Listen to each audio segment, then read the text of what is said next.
pattern of air temperature as studied by we geographers are two. One horizontal pattern and two vertical pattern. When I talk about horizontal pattern, what are the determiners of horizontal distribution of air temperature? Sign of latitude, land water distribution, shabash, land water distribution, ocean current and wind, cloud cover. Cloud cover, oceanic current and wind are secondary determiners. Sign of latitude and land water distribution is primary determiners.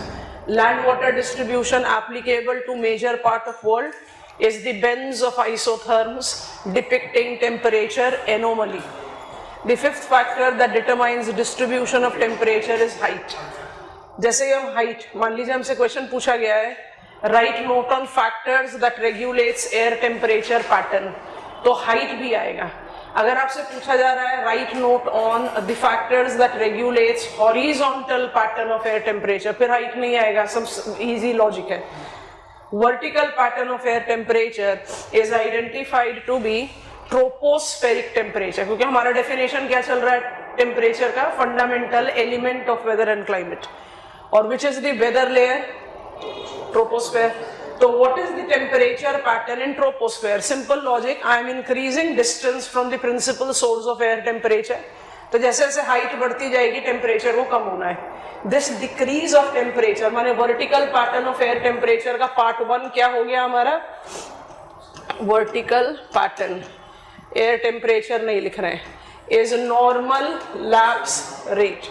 Normally temperature decreases with increase in height in troposphere because we are increasing distance from the principal source of air temperature. Surface of earth से distance बढ़ाते जा रहे हो. What is this normal lapse rate? Lapse माने decrease होना. What is this normal lapse rate? It is 6.5 degrees Celsius per kilometer. ये बहुत important domain है, दोबारा इस्तेमाल करेंगे आफ्टर लर्निंग एटमॉस्फेरिक मॉइस्चर.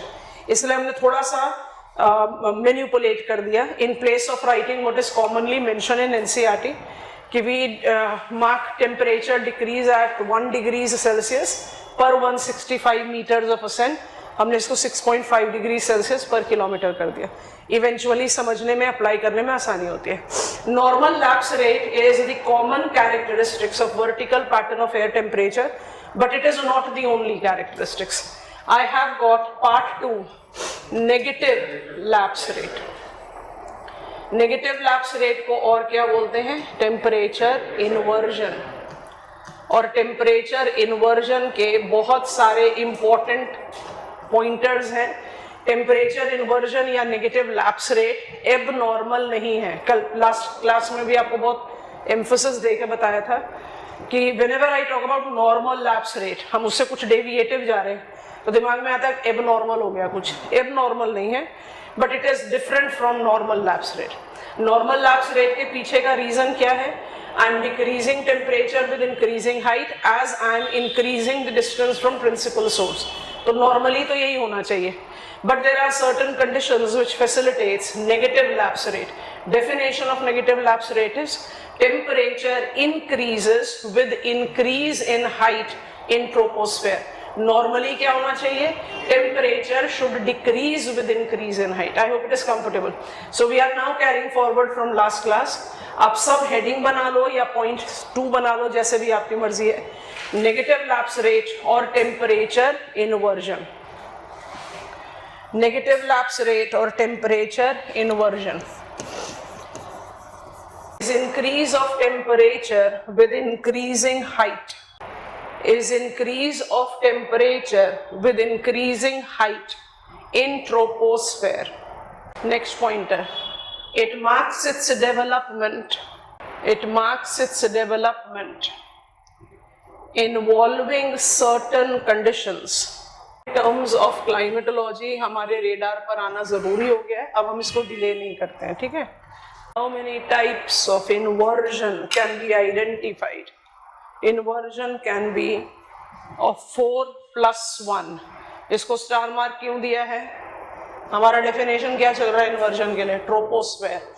पर जब आप आंसर लिखो इन्वर्जन पर तो आप स्ट्रेटोस्फेरिक इन्वर्जन लिख सकते हो. वो मुझे अपर एयर में ले जाएगा, I will be going there later. इसलिए जानबूझकर उसको नंबर नहीं दिया, नंबर इनको दिया। विजुअलाइज करते जाएंगे, क्रूड डायग्राम्स बना बना कर आपको समझाएंगे। इस तरह के लाइन डायग्राम्स आप एग्जामिनेशन में भी बहुत आराम से बना सकते हो। I have understood. इसको हमेशा बबल में रखिए, ये जरूरी है। अगर आप टेम्परेचर इन्वर्जन पर आंसर लिख रहे हो तो स्ट्रेटोस्फेरिक इन्वर्जन लिखना है।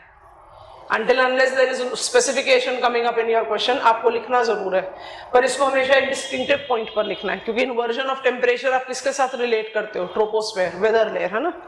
सो लिखेंगे तो कंटेंट इलाबोरेट होगा। Going one by one. What is radiation? Static temperature inversion. Temperature inversion का मतलब समझ में आ गया।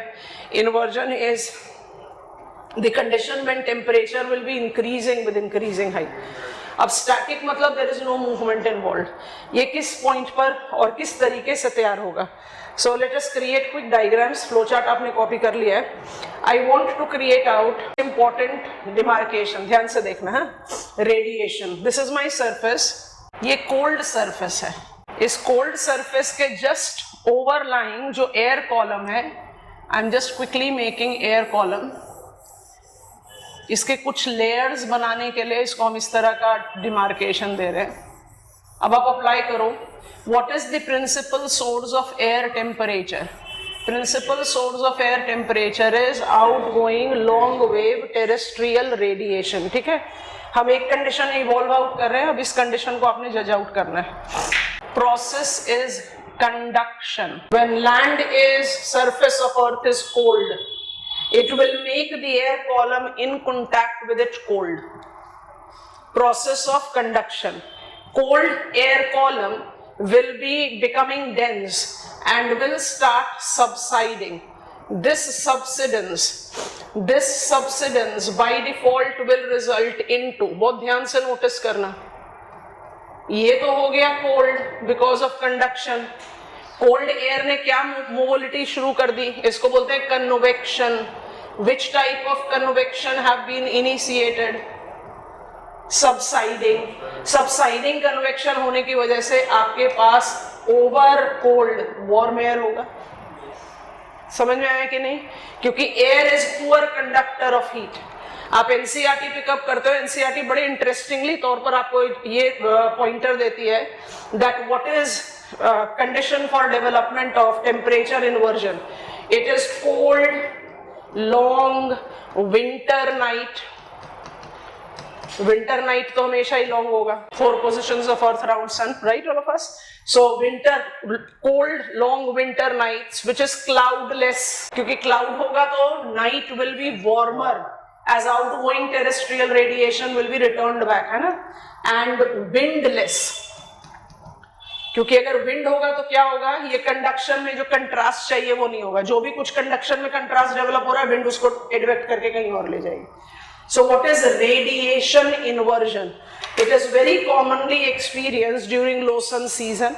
It is identified with the process of conduction and convection, heating this cooling of the air column in contact with cold surface, process of conduction tends to create colder subsiding convective air column, and over it is warm air column because air is poor conductor of heat.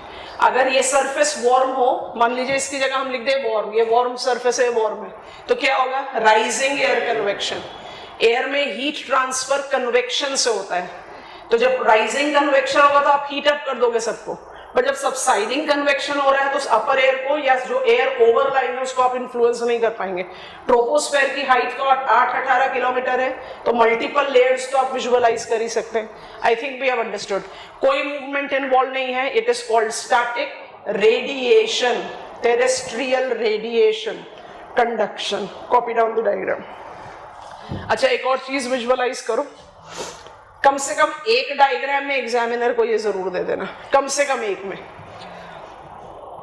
मान लीजिए कि हम temperature यहां plot कर रहे हैं और height यहां प्लॉट कर रहे हैं। कम से कम एक डायग्राम में जरूर बनाएं, सब में ना बनाओ, समय नहीं है तो। With increase in height temperature decreases, normally तो यही होता है। तो with increase in height temperature decreases, ऐसे बना देते हैं स्ट्रेट लाइन। ये क्या शो कर रहा है? Normal lapse rate.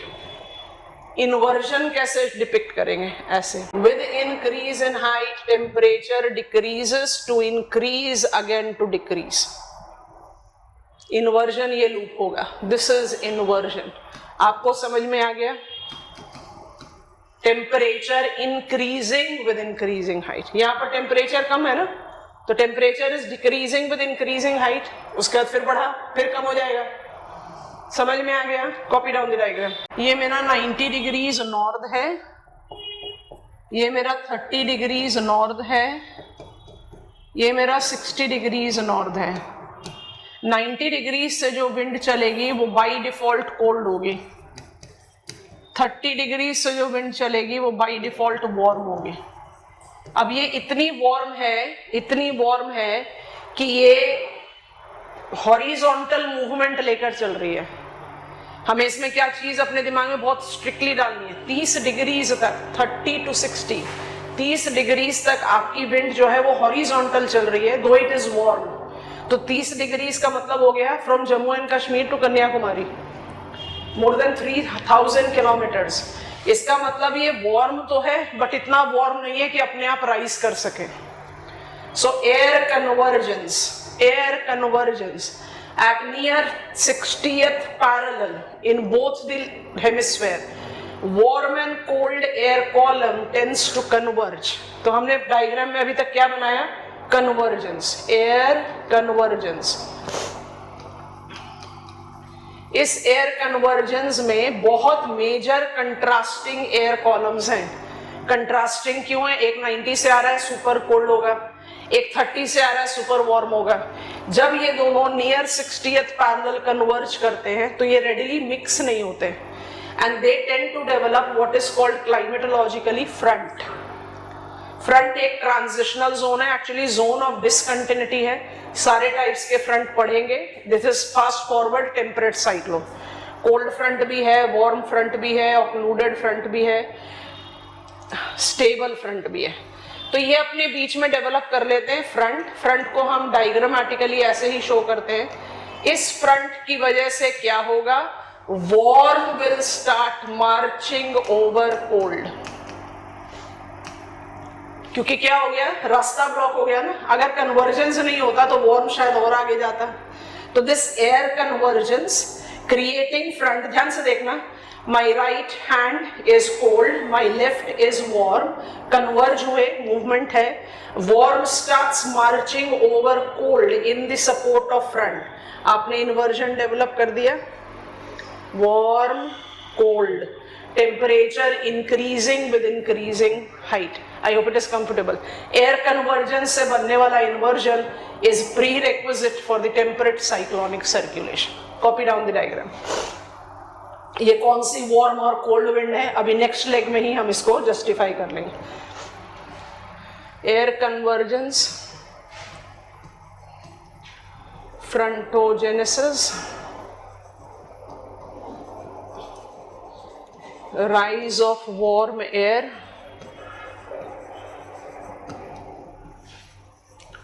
Creating inversion,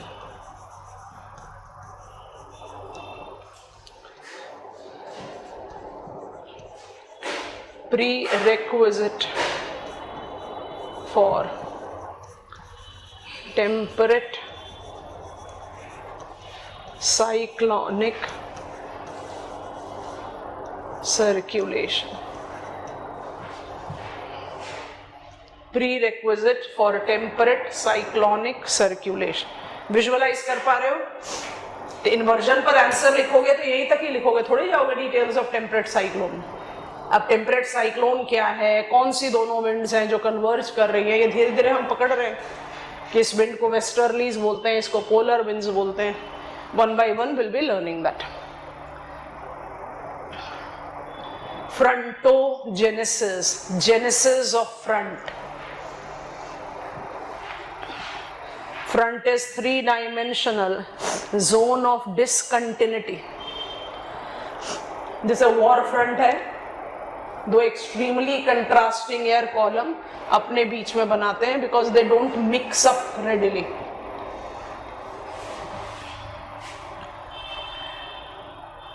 I hope you have visualised it. यहाँ मूवमेंट इन्वॉल्व है, तो ये स्टैटिक इन्वर्जन नहीं है जैसा रेडिएशन था।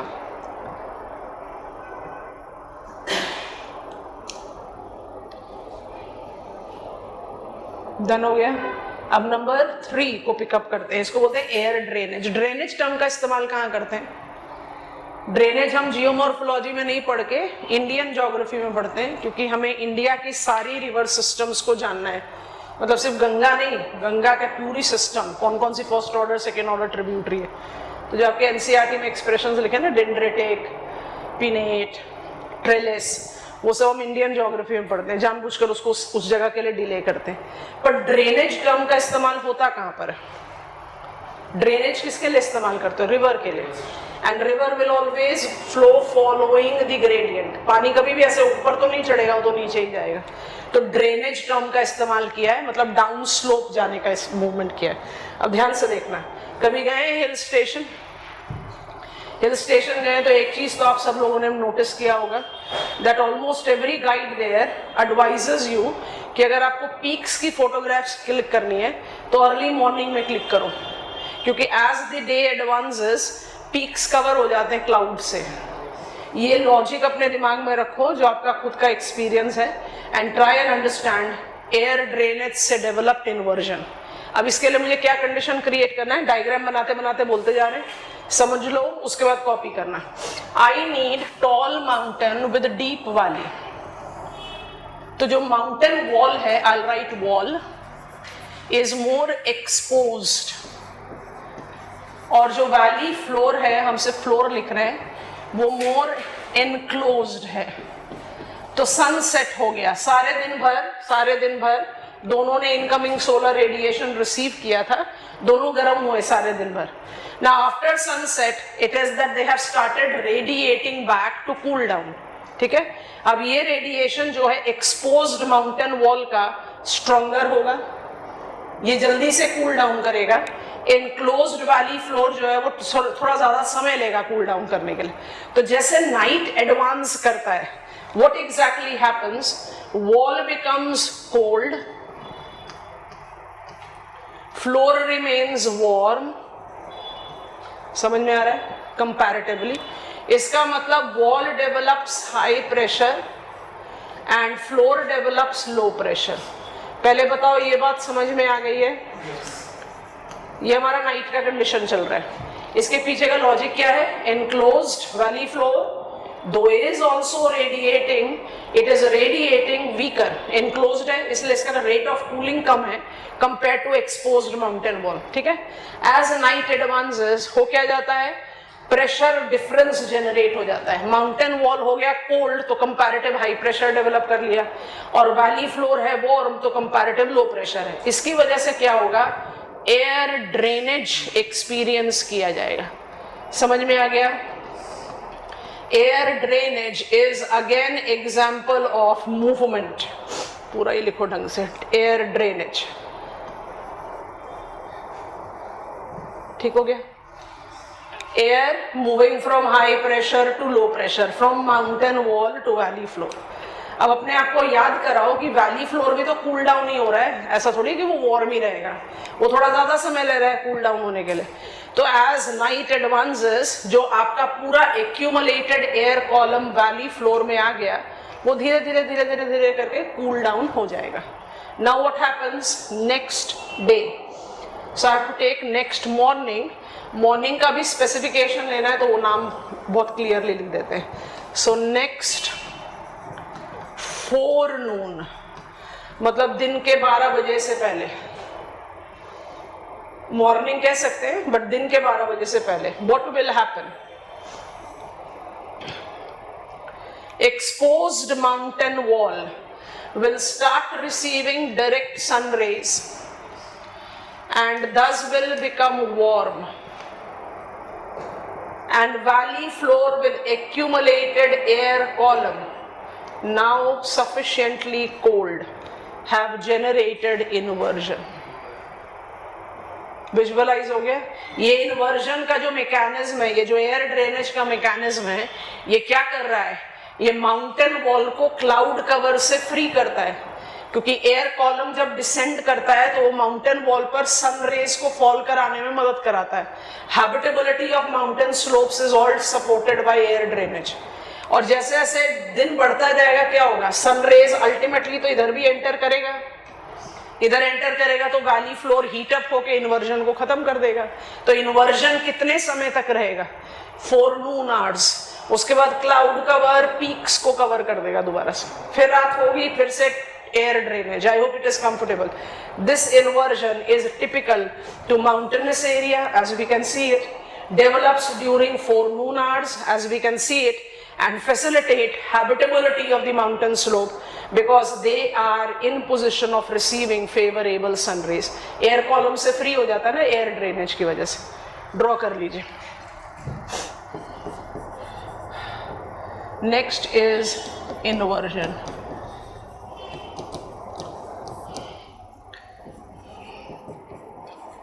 This inversion enhances habitability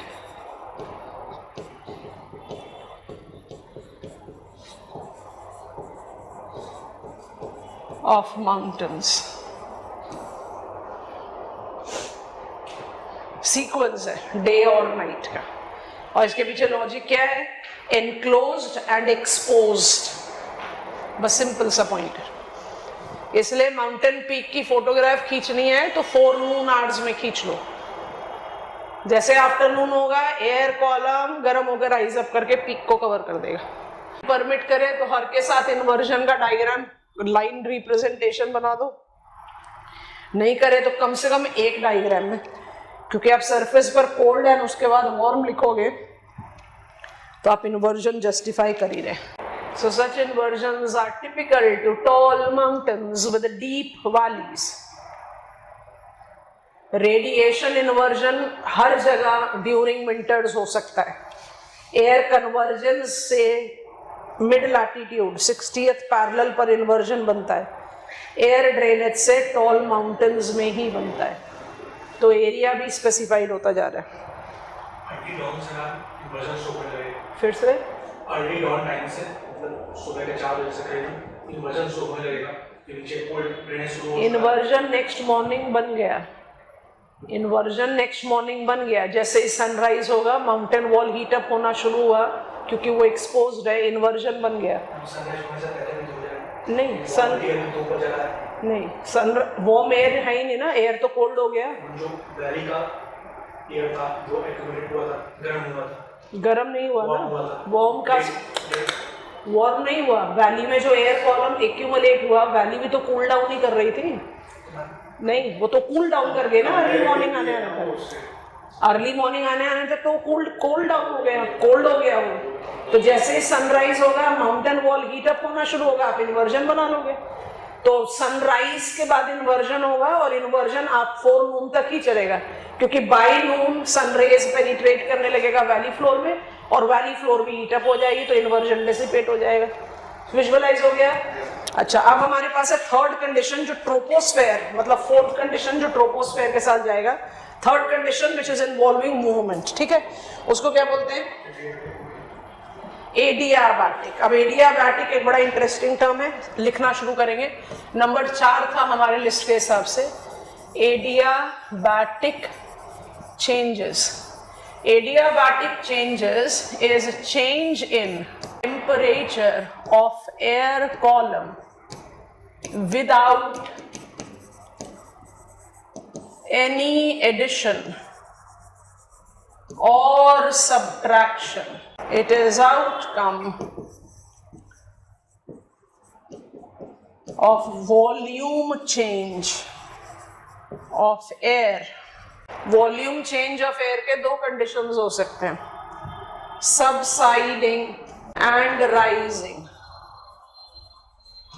अब हम यहाँ पर रुक गए, आप हमारी मदद करोगे, जल्दी से मदद करो, उसके बाद फिर हम आगे बढ़ते हैं, दोबारा से डायग्राम बना देंगे. Adiabatic changes in air column, ये इंपॉर्टेंट क्लाइमेटोलॉजिकल टर्म है, आपकी नॉलेज में होना चाहिए और बहुत स्विफ्टली इस्तेमाल होता है. एडियाबैटिक चेंजेस का क्या मतलब होता है? Adiabatic changes is changes in the temperature of the air column. आप ना तो कोई हीट ऐड कर रहे हो ना कोई हीट सब्ट्रैक्ट कर रहे हो, आप फिर भी चेंज कर दे रहे हैं उसके टेम्परेचर को. कैसे करोगे? By changing the volume of the air. तो किस तरह की मूवमेंट में एयर का वॉल्यूम चेंज होगा? Vertical movement. Vertical movement of air को बोलते हैं कन्वेक्शन. हॉरिजॉन्टल मूवमेंट को बोलते हैं एडवेक्शन. आपको इसलिए फ्लो चार्ट में टर्म लिख दिया था. तो वर्टिकल मूवमेंट ऑफ एयर दो तरीके के होंगे, एक सबसाइडिंग, एक राइजिंग. जो राइजिंग एयर कॉलम है वो क्या एक्सपीरियंस करेगा? Adiabatic dash cooling. राइजिंग क्या करेगा? एक्सपैंड कर रहा है, उसका वॉल्यूम बढ़ रहा है. वॉल्यूम बढ़ेगा बिना किसी टेम्परेचर के एडिशन के, वो सब्ट्रैक्शन के, वो कूल होता जाएगा बिना किसी. I repeat, rising air column expand कर रहा है, it is increasing its volume. So बिना किसी हीट सब्ट्रैक्शन के वो कूल डाउन होता चला जाएगा. और सबसाइडिंग एयर कॉलम कॉन्ट्रैक्ट करेगा, क्योंकि वो कॉन्ट्रैक्ट कर रहा है इसलिए वो एक्सपीरियंस करेगा एडियाबैटिक वार्मिंग. समझ में आ गया? तो यहां लिख देते हैं subsiding will be experiencing adiabatic warming and rising will be experiencing adiabatic cooling. हमें इन्वर्जन के लिए एडियाबैटिक कूलिंग की रिक्वायरमेंट. ठीक है, चलते हैं एडियाबैटिक कूलिंग करने के लिए. ये मेरा सरफेस है, ये मेरा सरफेस जो है ये वार्म है, ये वार्म सरफेस है. जो air column in contact with it is है वो भी वार्म होगा. Warm air column, process of conduction, we have learn that. So warm हो गए. वार्म होके तो क्या करेंगे? राइजिंग कन्वेक्शन एक्सपीरियंस करेंगे. So warm air is rising. As it rises it experiences adiabatic cooling. अब ये सोचो कि अभी तक तो ये with increase in height temperature decrease कर रहा है. इस एडियाबैटिक कूलिंग से थोड़ा सा हाइट और बढ़ा देते हैं. इस एडियाबैटिक कूलिंग से जैसे ही कंडेंसेशन होगा, क्लाउड बनाया है पर लिख रहे हैं कंडेंसेशन. जैसे ही कंडेंसेशन होगा, release of latent heat. Latent heat का मतलब होता है हिडन हीट. Develops inversion. अब इसको एकदम लेमैन्स टर्म में समझो. कैसे समझना है? इवेपोरेशन, मॉइस्चर में बहुत डिटेल्स में समझाएंगे पर अभी ध्यान से सुनते हैं. Evaporation is the process of converting water to vapour state. तो इवेपोरेट करने के लिए आपको पानी को गर्म करना पड़ता है. You are utilising heat. That heat is available in vapour as hidden heat. Condensation is the process of converting vapour back to liquid और सॉलिड स्टेट. तो जब आप कंडेंसेशन में वेपर को दोबारा से लिक्विड या सॉलिड स्टेट में कन्वर्ट करते हो तो जो वो हिडन हीट वेपर में होता है उसको आप रिलीज करते हैं. That is called latent heat. समझने के लिए तो बोल सकते हैं latent heat of condensation, but लिखते हैं लेटेंट हीट. तो जहां पर कंडेंसेशन होगा वहां पर release of latent heat will generate inversion.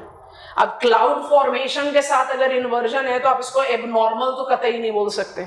ये प्रूव करता है कि इन्वर्जन एबनॉर्मल नहीं है. It is an addition to vertical pattern of air temperature.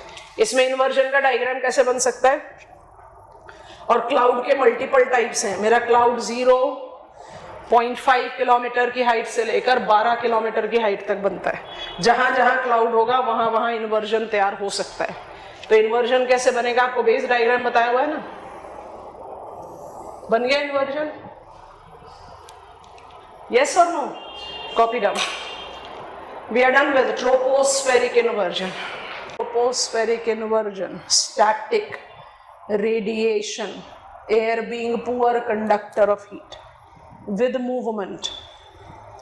Convectional, air convergence, air drainage and advectional. advectional में आएगा air convergence and air drainage. convection में आएगा adiabatic cooling, cloud formation, release of latent heat, thus temperature inversion. तो है ना actually myth है। हमें childhood से ये बताया गया कि अगर विंटर्स में अर्ली मॉर्निंग में बहुत डेंस फॉग है बाहर, इसका मतलब ज़्यादा ठंड है। रियलिटी है कि टेम्परेचर ज़्यादा होगा उस समय। ऑफ कोर्स समर वाला टेम्परेचर नहीं होगा, बट टेम्परेचर ज़्यादा होगा। क्यों? Fog is near surface cloud, वो भी फॉर्म ऑफ कंडेंसेशन है, तो उसने लेटेंट हीट रिलीज किया ना। Done all of us. चलिए, we are done with 4 types of inversion. अब जो 5th टाइप है जिसको हम अपर एयर या स्ट्रेटोस्फेरिक बोलते हैं, वो मेरा ऑप्शनल पॉइंट है। मुझे डिसाइड करना है मेरे क्वेश्चन की क्या डिमांड है, उसके हिसाब से हम उस पर जाएंगे, नहीं तो हम उस पर नहीं जाएंगे। अगर मुझसे क्वेश्चन कोई भी चीज में स्पेसिफिकली बोल रहा है vertical pattern of air temperature as fundamental element of weather and climate, तो आप ट्रोपोपॉज के बियॉन्ड नहीं जाएंगे, बार बार बताने की जरूरत नहीं है। अगर क्वेश्चन पूछ रहा है what is temperature inversion, identify it's type, तो आप स्ट्रेटोस्फेरिक लिखो, क्योंकि that is also a type of inversion. तो ये सारी चीजें आपको डिसाइड करनी है रीडिंग द क्वेश्चन और उसका डिमांड इन एग्जामिनेशन हॉल। हमारे पास अब 3rd पॉइंटर आ गया, जो इन्वर्जन का भी एक लेफ्ट आउट पार्ट को कवर करेगा। अब उसके लिए हम क्या कर रहे हैं, vertical pattern of air temperature के लिए प्लीज केयरफुली नोटिस करेंगे, हमने एटमॉस्फेरिक स्ट्रक्चर बड़े आराम से और डिटेल्स में पढ़ा हुआ है। ये है मेरा ट्रोपोस्फेयर 8-18 किलोमीटर, ये है मेरा स्ट्रेटोस्फेयर 50 किलोमीटर, और ये है मेरा मेसोस्फेयर 80 किलोमीटर। ये मेरा इनर एटमॉस्फेयर है, ठीक है। अब समझते जाओ, उसका कॉपी डाउन कर लेना। ये मेरा इनर एटमॉस्फेयर है। इनर एटमॉस्फेयर में जब आप ट्रोपोस्फेयर की बात करते हो तो आप कहते हो temperature tends to decrease with increasing height, normal lapse rate. ये हमारी समझ में आ गया। अब हमें ट्रोपोपॉज के बियॉन्ड जाना है। जब आप ट्रोपोपॉज के बियॉन्ड जाते हो तो आपको अपने अंडरस्टैंडिंग में क्या चीज लेकर आनी है, ध्यान से नोटिस करना। बोल्ड लाइन ही बना देते हैं। 20 किलोमीटर से 35 किलोमीटर तक you have ozonosphere, densest concentration of ozone. उसके बाद ओजोन एग्जिस्ट करता है till the height of 80 kilometres, but it is rarefied ozone. Ozone का क्या रोल है? It absorbs incoming solar radiation. जहां पर ओजोन होगा वहां पर एब्जॉर्प्शन होगा, जहां एब्जॉर्प्शन होगा वहां टेम्परेचर का क्या होना है, इंक्रीज करेगा। Stratosphere marks temperature increase with increasing height because of densest concentration of ozone called ozonosphere। बात समझ में आ रही है? एक्चुअली स्ट्रेटोस्फेयर को आप देखें तो आप उसको 3 पार्ट में डिवाइड कर सकते हैं। 3 पार्ट कैसे डिवाइड करोगे? पहला, जहां ओजोन नहीं है 8 से 20 और 18 से 20 किलोमीटर। दूसरा, जहां ओजोनोस्फेयर है 20 से 35, और तीसरा जहां रेरिफाइड ओजोन है 35 से 50। तो स्ट्रैटोस का मतलब क्या होता है? Stratos stand for uniform. इसका मतलब अगर मुझे मैग्नीफाइंग ग्लास लेकर टेम्परेचर पैटर्न को जज करना है तो स्ट्रैटोस्फेयर अपने बॉटम लेयर में टेम्परेचर को ना तो बढ़ाएगा ना घटाएगा। ये नॉर्मल लैप्स रेट के इफेक्ट से बहुत दूर है, और यहाँ पर ओजोन है नहीं। जहां पर ओजोनोस्फेयर है वहां टेम्परेचर हाइट के साथ बहुत तेजी से बढ़ेगा। क्यों बढ़ेगा? एब्जॉर्प्शन। और इसके बियॉन्ड हाइट पर बढ़ेगा तो जरूर, बट बढ़ने की जो रेट है वो कम हो जाएगी। आई थिंक आपको समझ में आ रहा है। What is upper air inversion? Upper air inversion is related to the principal characteristics of stratosphere as it being ozonosphere.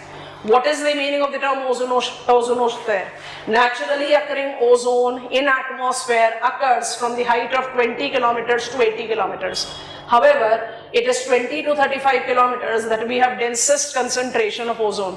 Ozone क्या करता है? Absorb करता है incoming solar radiation. अपने heat budget का डायग्राम याद करो, 14 यूनिट को हमने absorb किया था। Automatically it will be creating what? Warming effect. ये अपर एयर इन्वर्जन है। बात समझ में आ गया? अब ध्यान से सुनना। मेसोस्फेयर में temperature tends to decrease with increasing height. क्यों?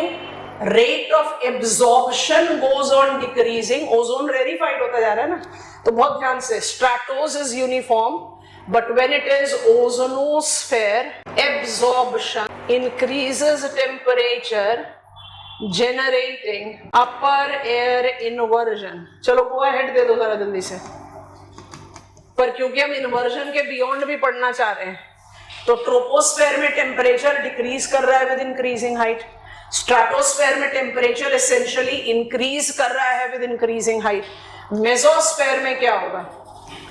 Temperature will decrease with increase in height as rarefied ozone will decrease rate of absorption. आपको समझ में आ गया? इसलिए मेसोस्फेयर में मिलते हैं हमें नॉक्टिल्यूसेंट क्लाउड्स. पहले इसको लिख लो, फिर हम नॉक्टिल्यूसेंट क्लाउड्स आपको समझा. अगर इन्वर्जन लिख रहे हो तो ओजोनोस्फेयर पर काम खत्म होगा. अगर vertical pattern of air temperature लिख रहे हो तो आप बाकी लेयर्स को भी ऐड करेंगे.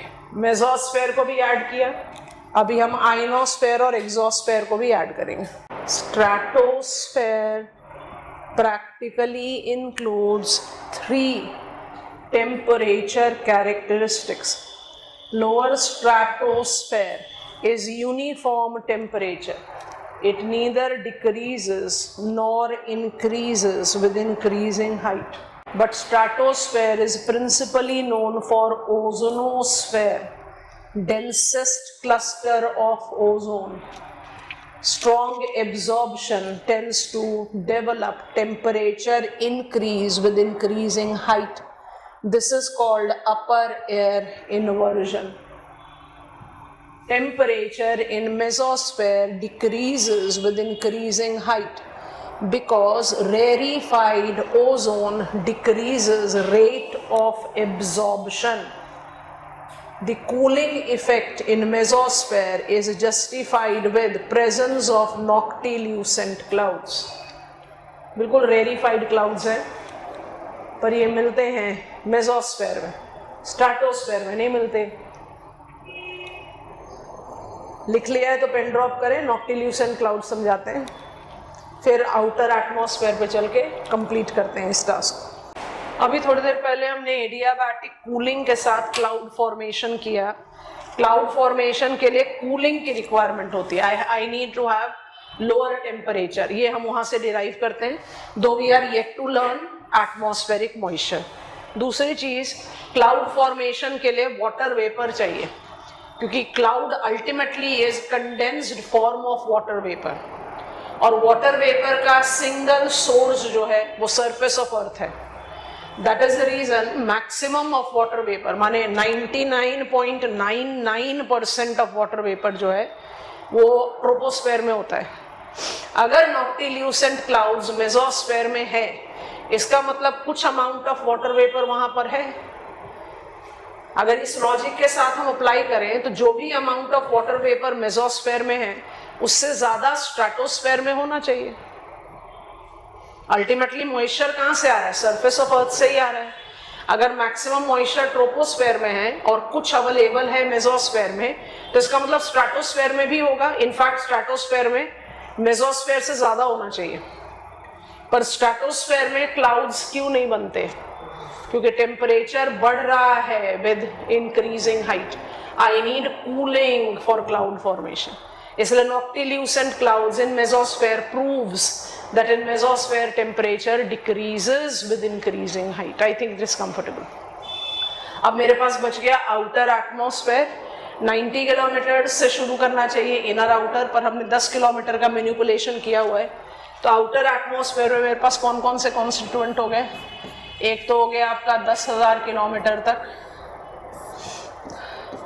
400 किलोमीटर से 10,000 किलोमीटर्स तक एक्सोस्फेयर, और दूसरा आपका 80 किलोमीटर से 400 किलोमीटर्स तक आयनोस्फेयर. आयनोस्फेयर को थर्मोस्फेयर भी बोलते हैं. रादर एनसीईआरटी में थर्मोस्फेयर ही ज़्यादा प्रोमिनेंटली एम्फोसाइज्ड है यहाँ पर, and this is exosphere.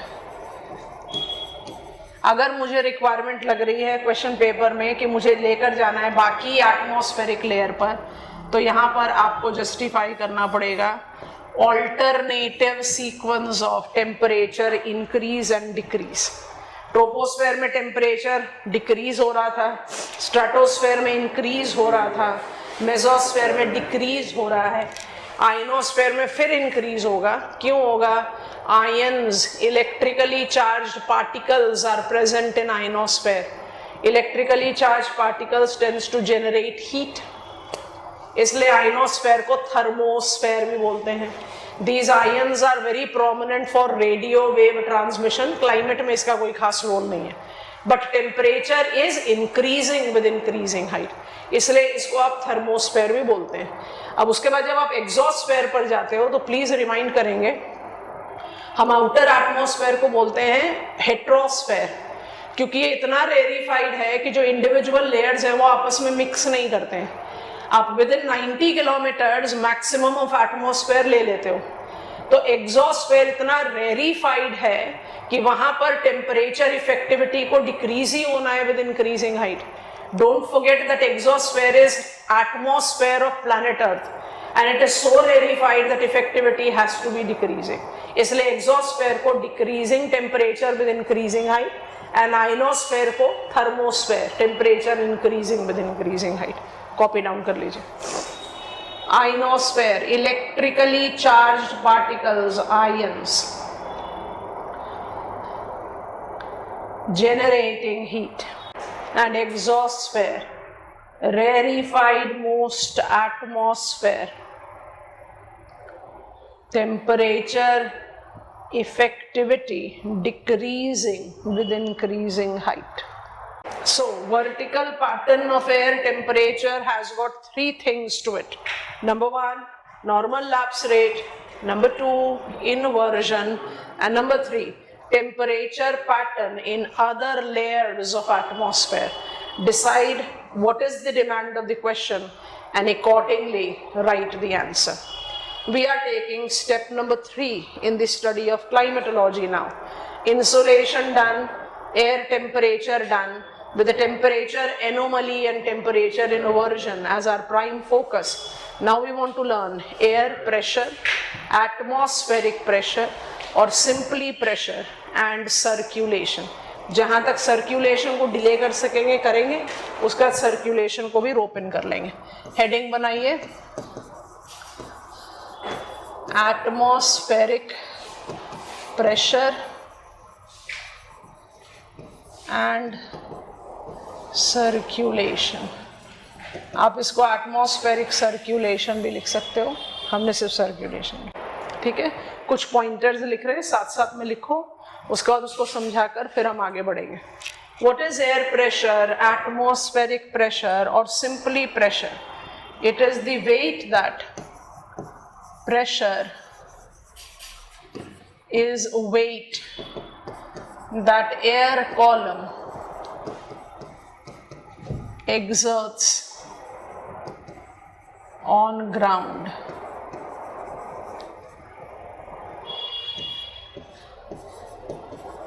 It is of two types. Low pressure system and high pressure system. Low pressure when weight exerted is less.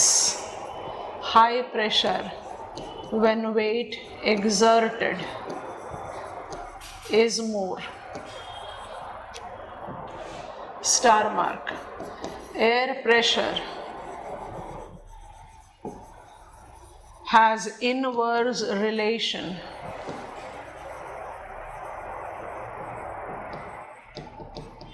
with air temperature.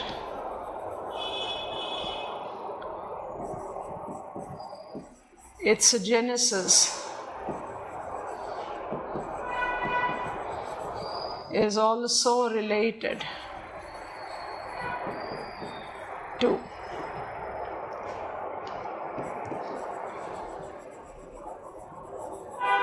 thermally indirect or mechanical causes. समझते हैं?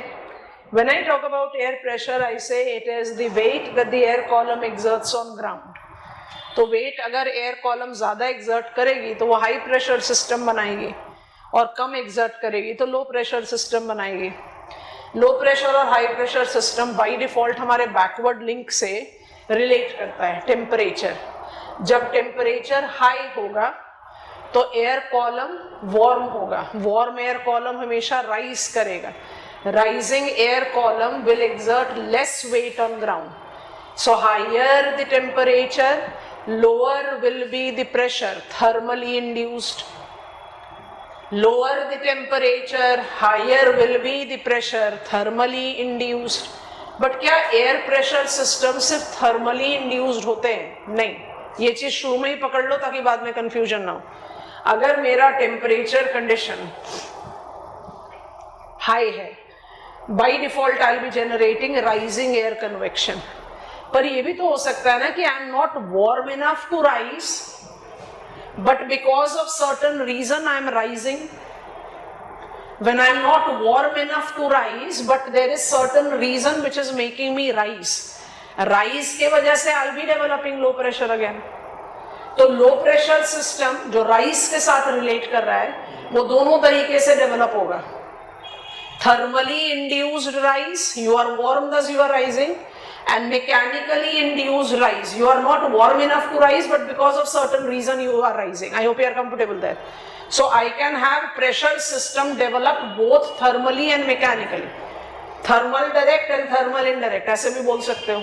और इसको एकदम layman's perspective में कैसे समझना है? I was warm, thus I was rising. Which type of air pressure I'll be developing? Thermally induced low. I'm cold, thus I'm subsiding. Which type of air pressure I'll be developing?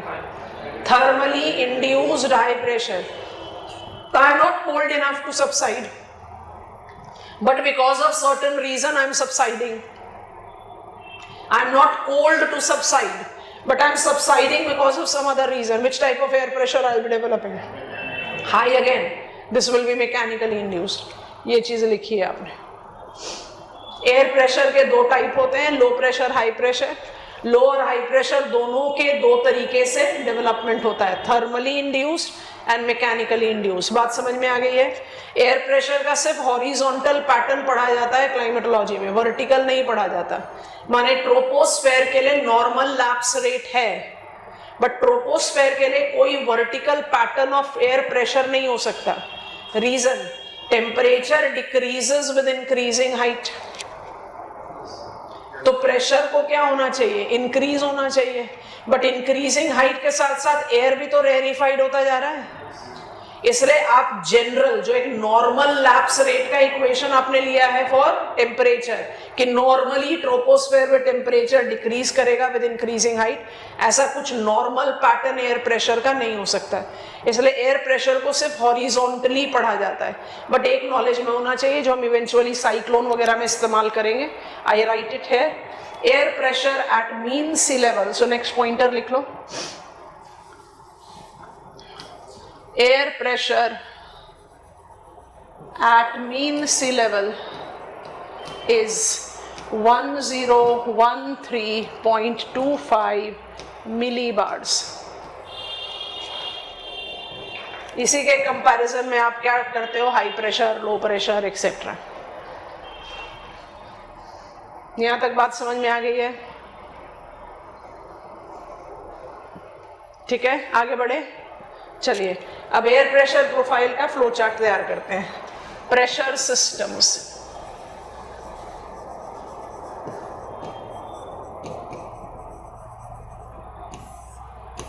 Both mechanically and thermally induced.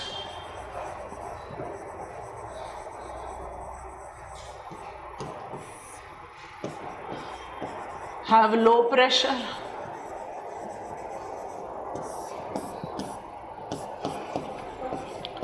जिसमें troughs होते हैं और cyclones होते हैं.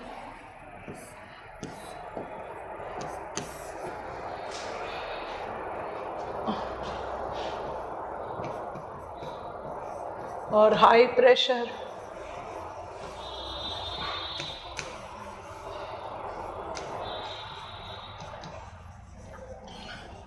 जिसमें wages होते हैं और एंटी साइक्लोन होता है। सारे टर्म्स धीरे धीरे हमारे रेडार पर आते जाएंगे, पर अभी आपको मेरे एक क्वेश्चन का आंसर देना है।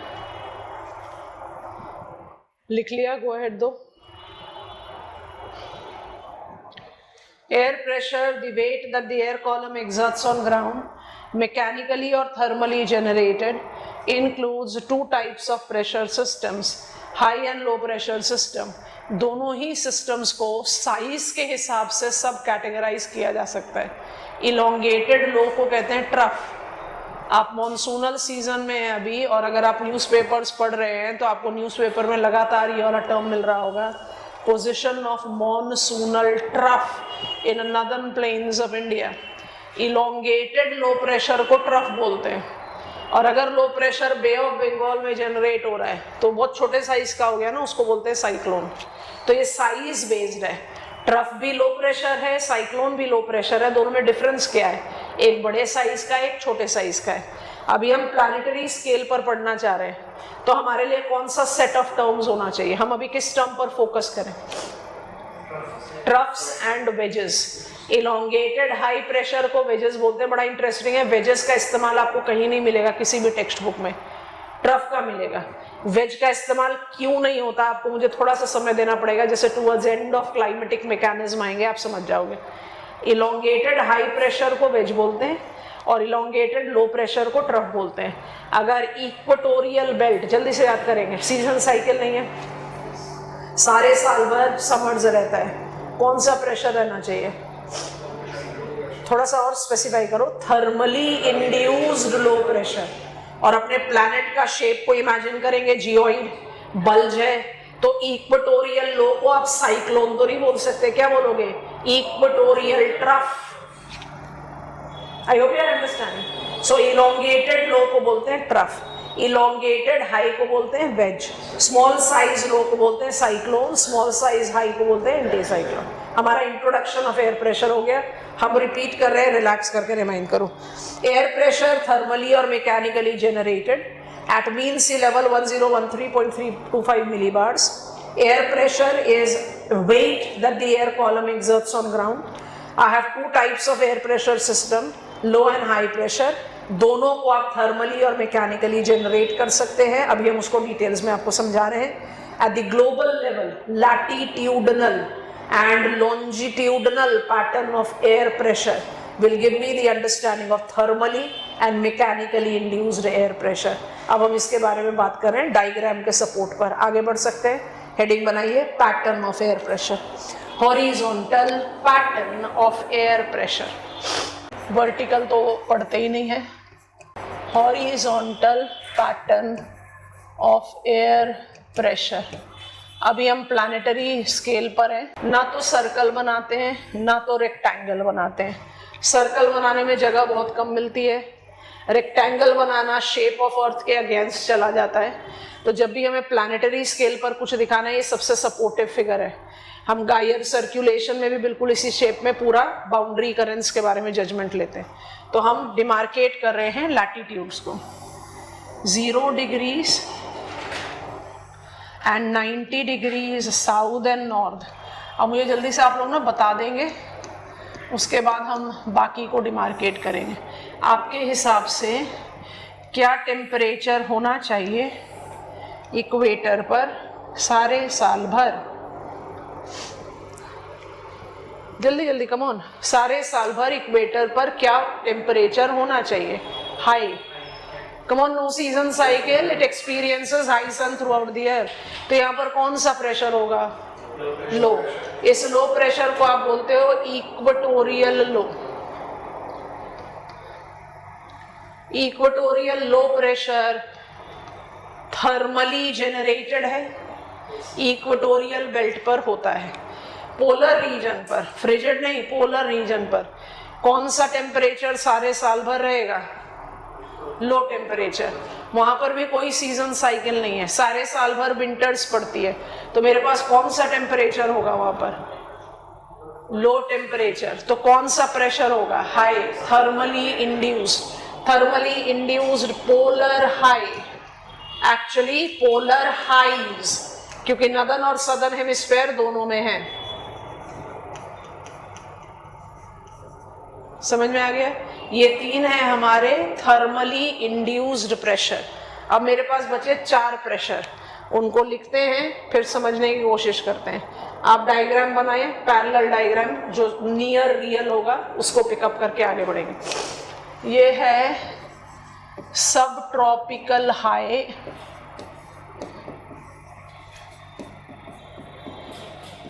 ये है सब पोलर लो, ये फिर से सब ट्रॉपिकल हाई,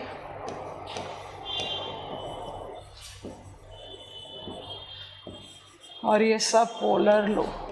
इस डायग्राम से जो लैटिट्यूडनल प्रेशर प्रोफाइल बनाया है, इससे ये तो डिराइव हो गया, ऑटोमेटिकली डिराइव हो गया कि सब ट्रॉपिकल हाईज, प्लूरल बोल रहे हैं क्योंकि दोनों हेमिस्फीयर में, एंड सब पोलर लोज मैकेनिकली इंड्यूस्ड होंगे। 60th पैरेलल पर कभी भी इतनी गर्मी नहीं हो सकती कि आप थर्मली इंड्यूस्ड लो प्रेशर बनाओ, और सब ट्रॉपिक्स में 30 डिग्रीज के आसपास कभी भी इतनी ठंड नहीं हो सकती कि आप हाई प्रेशर बनाओगे। तो मतलब ये थर्मली इंड्यूस नहीं है, ये मैकेनिकली इंड्यूस है। इनका जेनेसिस कैसे होता है? अब ऐसे सोच कर देखो, जो एयर इक्वेटर पर राइज कर रहा है, आप राइज कर रहे हो तभी तो लो प्रेशर बना रहे हो ना। जब इक्वेटर पर, ध्यान से विजुअलाइज करना क्लास, प्लैनेट अर्थ का शेप को इमेजिन करेंगे, जियोइड है, जहां पर आप, आई विल रिमूव दिस, जहां पर आप एरिया का डिफरेंस को विजुअलाइज करेंगे। आप अगर इक्वेटर से सब ट्रॉपिक्स की तरफ जा रहे हो, आप राइज हुए, राइज होने के बाद आप कूल डाउन कर गए, तो आपने हाइट ऑफ ट्रोपोपॉज 18 किलोमीटर बनाया, उसके बाद आप हॉरिजॉन्टली स्प्रेड कर रहे हो, ठीक है। अब जब हॉरिजॉन्टली स्प्रेड कर रहे हो तो क्या हो रहा है? आपको जो एरिया कवर करना है वो छोटा होता जा रहा है।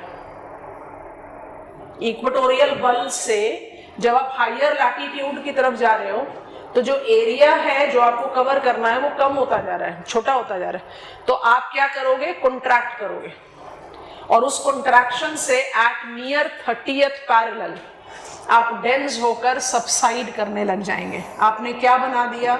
You were not cold enough to subside, but you subsided because you contracted. I hope you have understood. अब पोल से शुरू करो। पोल पर है हाई प्रेशर, हाई प्रेशर से जो एयर है वो जाएगी लो लैटिट्यूड की तरफ, यही करेगी ना। हाई से जो एयर है वो लो लैटिट्यूड की तरफ जाएगी। अब क्या करेगी? एक्सपैंड करेगी, क्योंकि उसको ज्यादा एरिया कवर करना है। तो जैसे जैसे लैटिट्यूडनली आगे बढ़ेगी वो एक्सपैंड करेगी। एक्सपैंड करेगी तो क्या होगी? लाइट हो जाएगी, और लाइट होकर राइज अप करेगी। तो एट नियर 60th पैरेलल क्या डेवलप होगा? सब पोलर लो। आपको बात समझ में आ गई? So I have used green color for mechanically generated pressure.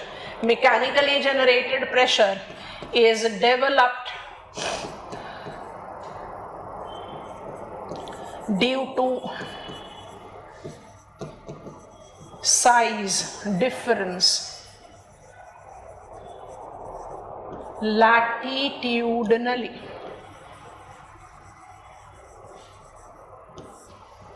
Is that comfortable with us? Subtropical high is high pressure because air column that rises at near equator, when moves towards higher latitude, it tends to contract, क्योंकि उसको कम area cover करना है compared to equatorial belt. That contraction makes it heavier and it subsides, developing mechanically induced subtropical high. Comfortable हो गया? और polar area से जो wind चलेगी वो क्या करेगी? उसको ज्यादा बड़ा एरिया कवर करना है तो वो एक्सपैंड करेगी कंपेयर टू पोल। तो एक्सपैंड करेगी तो क्या होगा? It will become light and it will start rising, इसलिए it will develop low pressure. तो subtropical highs और subpolar lows are mechanically generated. In all, we have 7 pressure profiles latitudinally. पर ये 7 प्रेशर प्रोफाइल ऐसे नहीं होते हैं। I am removing this. अब जो नियर रियल डायग्राम है वो बनाते हैं, आप उसको हमारे साथ साथ यही से हम अपनी स्टडी को मैप पर डालकर आगे बढ़ाएंगे। इक्वेटोरियल लो, सब ट्रॉपिकल हाई, सब पोलर लो, पोलर हाई, सब ट्रॉपिकल हाई, सब polar low, polar high, near real pattern. अब इस पैटर्न को ड्रॉ करने के बाद फटाफट से मैप ऑफ वर्ल्ड चाहिए। मैप ऑफ वर्ल्ड खोलेंगे, फिजिकल, पॉलिटिकल, जो भी आपकी मर्जी है। If land and water in a given sign of latitude cannot give us same temperature, land and water cannot give us same pressure either. Agreed? So अब जरा travel करना शुरू करें।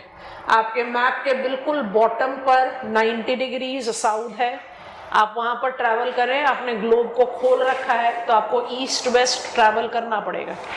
90 डिग्रीज पर पोलर हाई है। हमने पोलर हाई को एक बेल्ट क्यों बनाया है? क्योंकि 90 डिग्री साउथ पर सिंगल रिलीफ फीचर है, ओनली लैंड। समझ में आया? Polar high of southern hemisphere is a continuous belt because it has got homogeneous relief, that is land only. Jump कर जाओ नदर्न पोल पर, नॉर्थ पोल का पोलर हाई भी कंटिन्यूअस बेल्ट है क्योंकि ये भी होमोजेनस रिलीफ है। यहाँ है आर्कटिक ओशन। समझ में आ रहा है? हम ये पॉइंटर्स इस पर लिख देंगे, जरूरत पड़ेगी, पर खुद से विजुअलाइज कर लो तो काम आसान हो जाएगा। अब वापस जाओ सदर्न हेमिस्फेयर पर, 60 डिग्रीज को पकड़ो और ट्रैवल करो। हमारे डायग्राम में 60 डिग्रीज भी पूरा, मतलब सब polar low of southern hemisphere भी पूरा बेल्ट है। क्यों है? सदर्न ओशन है, लैंड तो है ही नहीं। समझ में आ गया? अच्छा, तो 7 प्रेशर प्रोफाइल में जब आप लैंड वाटर अनइक्वल डिस्ट्रीब्यूशन के बारे में बात करना शुरू करते हो तो आप क्या कहते हो? Polar high of northern and southern hemisphere and subpolar low of southern hemisphere is a continuous belt because of homogeneity of relief.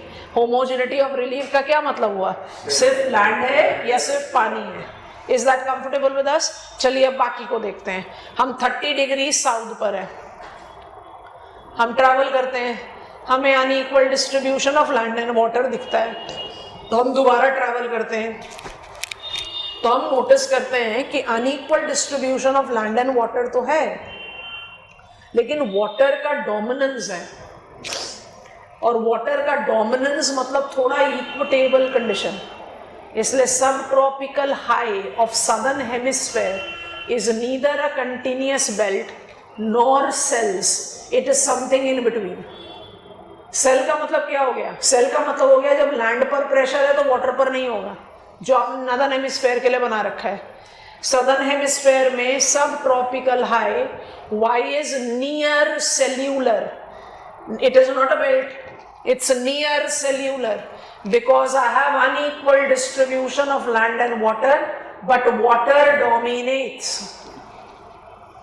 समझ में आ गया? चलो अब इक्वेटोरियल लो पर ट्रैवल करो, 0 डिग्रीज को पकड़ो और ट्रैवल करो। Unequal distribution of land and water, ये भी नहीं कह सकते कि वाटर का डोमिनेंस है, ये भी नहीं कह सकते कि लैंड का डोमिनेंस है, और हमने बना दिया है बेल्ट। बेल्ट तो नहीं होना चाहिए क्योंकि जब लैंड और वाटर का डिस्ट्रीब्यूशन है तो सेल होना चाहिए, क्योंकि लैंड और वाटर एक समय में एक प्रेशर तो दे नहीं सकता, पर यहाँ पर देगा। क्यों? बहुत इंपॉर्टेंट नई चीज पिकअप कर रहे हैं। इक्वेटोरियल रीजन में land water climatological difference do not exist. क्यों नहीं एग्जिस्ट करता? क्योंकि सब ये ना एडोबेक्टिव नहीं है। जैसे हम कहें केरला वर्सेस तेलंगाना, तो भाई केरला जो है वो बेटर क्लाइमेट है क्योंकि वो कोस्टल है, और तेलंगाना जो है वो ड्रायर क्लाइमेट है क्योंकि वो कॉन्टिनेंटल है। तो ये किसकी वजह से इफेक्ट हो रहा है? एडवेक्शन की वजह से, विंड की वजह से। इक्वेटोरियल क्लाइमेट जो है वो विंड से रेगुलेटेड नहीं है, कन्वेक्शन से रेगुलेटेड है। चाहे आप लैंड हैं चाहे आप वाटर हैं, आप इक्वली वेट हैं। तो ये क्लाइमेटोलॉजिकल फैक्ट पकड़ लो, land water climatological difference, land water difference तो है, लैंड और वाटर दो अलग रिलीफ है, but land water climatological difference do not exist in equatorial belt. कहने का मतलब land is as wet as water, इसलिए equatorial low is a continuous belt. बचा हमारे पास सब ट्रॉपिकल हाई एंड सब polar low of northern hemisphere, उसको हम अलग से डिटेल्स में पिकअप करेंगे।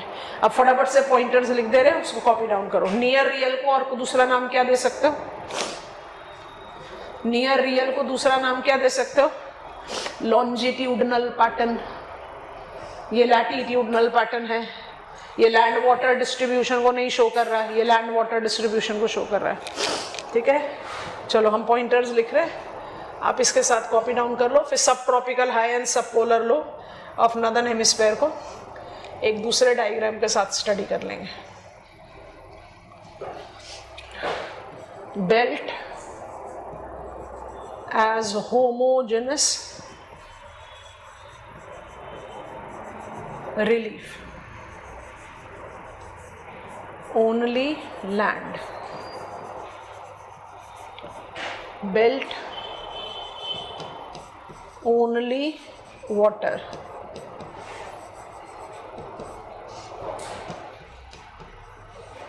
near cellular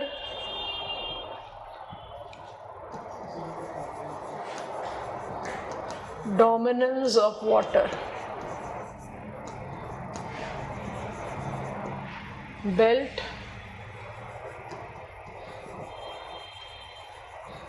climatological difference between land and water do not exist. Belt only water, cells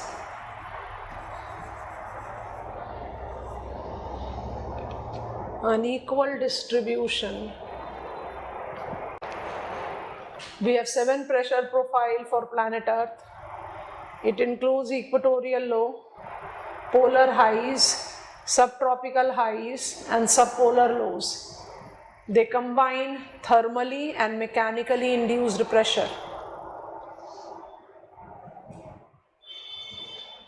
In the reference of unequal distribution of land and water, real pressure profile is a combination of both belts as well as cells.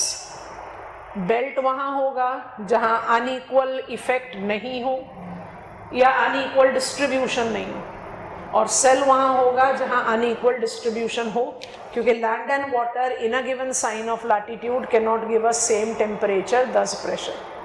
तो real cellular कौन से हो गए? Sub tropical high and सब polar low of northern hemisphere. अब इनके नाम जो हैं वो स्पेसिफिक एरिया से आ रहे हैं, तो उस एरिया के बेसिस पर इसको लर्न करते हैं। और इस फिगर को हमने नियर रियल क्यों लिखा है वो भी आप इसके बारे में बताना हमें, after I make you learn the two cellular profile. Can I proceed? और दो ही क्यों बनाए हैं, सेल 2 से ज़्यादा क्यों नहीं बनाए, वो भी इम्पॉर्टेंट है। Can I proceed? virtual class are coming from specific part of world. We want to take the two mechanically induced pressure, cellular pressure of northern hemisphere in that context. ठीक है, तो एक बहुत सिंपल सा diagram बनाकर समझाएंगे, आराम से समझ में आ जाएगा, फिर वापस इस डायग्राम पर आ जाएंगे। So let's say this is my land mass of North America. ये यूनाइटेड स्टेट्स ऑफ अमेरिका है, ये कनाडा है। नाम यही से आ रहा है इसलिए हम इसके सपोर्ट में स्टडी कर रहे हैं। ये मेरा अटलांटिक ओशन है, ये मेरा पैसिफिक ओशन है। ठीक है, यूनाइटेड स्टेट्स ऑफ अमेरिका और neighbouring Atlantic and neighbouring Pacific में लैटिट्यूडनली यूएसए और कनाडा का इंटरनेशनल बाउंड्री जो है वो 49 डिग्रीज नॉर्थ पर है। तो आप अपना एप्लीकेशन डालो 30-35 डिग्रीज, आप ट्रॉपिकल से सब ट्रॉपिकल रीजन में जाओगे। So United States of America is a low latitudinal country. कौन सा प्रेशर होना चाहिए यूएसए में? सब ट्रॉपिकल हाई। और कनाडा में क्या होना चाहिए? सब पोलर लो। ठीक है, अब ध्यान से सुनते हैं। यूनाइटेड स्टेट्स ऑफ अमेरिका और कनाडा को जज करने के लिए एक एक करके सीजन अप्लाई करते हैं। मान लीजिए कि ये विंटर्स का टाइम है, तो I am using white colour for winters. Low sun season का टाइम है। Low sun season will be compatible to high pressure. तो यूनाइटेड स्टेट्स ऑफ अमेरिका में सब ट्रॉपिकल हाई प्रेशर रहेगा। नेबरिंग अटलांटिक और पैसिफिक में भी सब ट्रॉपिकल हाई प्रेशर रहेगा। विंटर्स का टाइम है ना, यस और नो? बट कनाडा में होना चाहिए सब पोलर लो। जब विंटर का सीजन है तो लैंड पर कौन सा टेम्परेचर एनोमली आ जाएगा? थप्पड़, नेगेटिव। नेगेटिव पे कौन सा प्रेशर नहीं हो सकता? लो। इसका मतलब कनाडा अपने नॉर्मल प्रेशर के मुकाबले में हाई प्रेशर डेवलप कर लेगा। समझ में आ रहा है कि नहीं? और अटलांटिक और पैसिफिक ओशन, क्योंकि वाटर मेंटेन्स में सब पोलर लो प्रेशर बना रहेगा। लैंड पर नहीं, लैंड बन गया हाई प्रेशर क्योंकि लैंड शोज एक्सट्रीम। तो दो सेल्स हमारे रेडी हो गए। Sub polar low pressure cell strongly evolve in winters is called, अब ये जो दो सेल्स हमने अपने बेस डायग्राम में बनाए उनका नाम दे रहे हैं। इसका नाम है अलूशियन लो। ये आइलैंड्स हैं उसके बेसिस पर नाम है। और इसका नाम है आइसलैंडिक लो। आइसलैंडिक लो और अलूशियन लो कौन से प्रेशर के सेल्यूलर डायमेंशन है? सब पोलर लो। किस सीजन में ये सेल्यूलर डायमेंशन स्ट्रॉन्ग हो जाता है? विंटर्स, क्योंकि विंटर्स में land of Canada will be developing negative temperature anomaly and will develop high pressure। बात समझ में आ गया? अब हम सीजन चेंज करते हैं, हम कलर भी चेंज कर देते हैं। अब हमारा सीजन हो गया समर्स। ठीक है, समर्स के लिए हमने कलर चेंज कर लिया ताकि आप इसको इजीली समझ पाए। समर्स में कौन सा टेम्परेचर और प्रेशर बिल्कुल जस्टिफाइड है, होना ही चाहिए? लो प्रेशर। तो सब पोलर लो कनाडा में भी रहेगा, सब पोलर लो पैसिफिक में भी रहेगा, सब पोलर लो अटलांटिक में भी रहेगा। समर्स है, लो प्रेशर होना चाहिए। बट समर्स है तो United States of America will be developing dash temperature anomaly. Positive, अगर पॉजिटिव हो गया तो कौन सा प्रेशर वैनिश हो जाएगा? होना हाई प्रेशर चाहिए ना, यहाँ सब ट्रॉपिकल हाई, पर ये क्या बन जाएगा? Low pressure. Land extreme show करता है ना, ये सर नो? जब समर्स में लैंड पर लो प्रेशर बन गया तो नेबरिंग अटलांटिक और पैसिफिक में सेल्यूलर डायमेंशन डेवलप हो गया हाई प्रेशर का। वाटर तो मेंटेन करेगा। अब इस हाई प्रेशर को क्या बोलते हैं? इसको बोलते हैं Azores high. Again Azores island है अटलांटिक में, और इसको बोलते हैं हवाईयन हाई। आपको समझ में आ गया? जो हमारे डायग्राम में 4 सेल बने थे उन सेल के नाम तैयार हो गए। सब पोलर लो के जो 2 सेल्स हैं उनका क्या नाम है? Aleutian and Icelandic in Pacific and Atlantic respectively. और सब ट्रॉपिकल हाई के जो 2 सेल्स हैं उनका क्या नाम है? Hawaiian and Azores in Pacific and Atlantic respectively. अब मेरा क्वेश्चन आप लोगों से है, डिसअपॉइंट मत करना, जरा ध्यान से सुनना। मुझे ये बात तो समझ में आ गई कि समर्स में सब ट्रॉपिकल हाई का ज्यादा स्ट्रॉन्ग सेल्यूलर कैरेक्टरिस्टिक्स होगा क्योंकि लैंड मास पर हाई प्रेशर वैनिश हो जाएगा। आपको एक बेल्ट होना चाहिए, आप बेल्ट नहीं हो, क्यों? क्योंकि लैंड पर हाई प्रेशर वैनिश हो गया तो आप सेल्यूलर बन गए। तो कौन से सीजन में सब tropical high strong cellular characteristics दिखाता है? समर्स। और कौन से सीजन में सब पोलर लो सेल्यूलर कैरेक्टरिस्टिक्स दिखाता है? विंटर्स। पर मेरा आप लोगों से सवाल, am I right in saying that these 4 cells will exist throughout the year? Yes, no? Yes. अगर लैंड और वाटर पर हाई प्रेशर साथ में हो तो भी दोनों का हाई प्रेशर सेम नहीं हो सकता। Yes or no?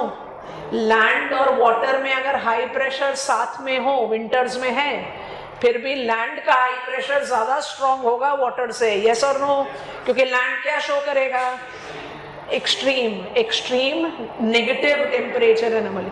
तो I can say that during winters सब tropical high pressure exist over USA, Pacific and Atlantic, but Azores high and Hawaiian high का वैलिडिटी खत्म नहीं होगा क्योंकि लैंड वाटर का प्रेशर सेम नहीं हो सकता।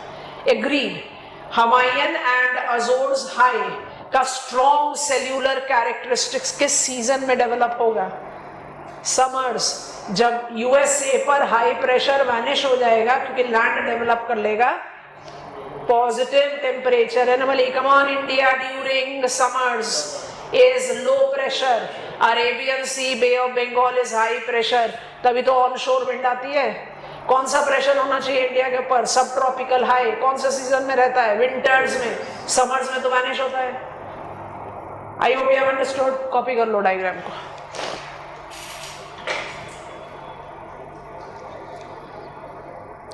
हवाईयन, अजोर्स, अलूशियन और आइसलैंडिक लिखने का मतलब ये नहीं है कि इन आइलैंड्स पर हाई या लो प्रेशर है।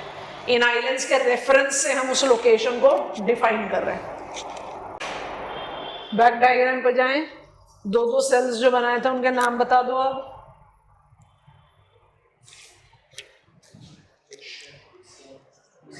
अलूशियन low, Icelandic low, Hawaiian high, Azores high. Unequal distribution of land and water. इस डायग्राम को हमने नियर रियल नाम क्यों दिया है? जल्दी से बता दो।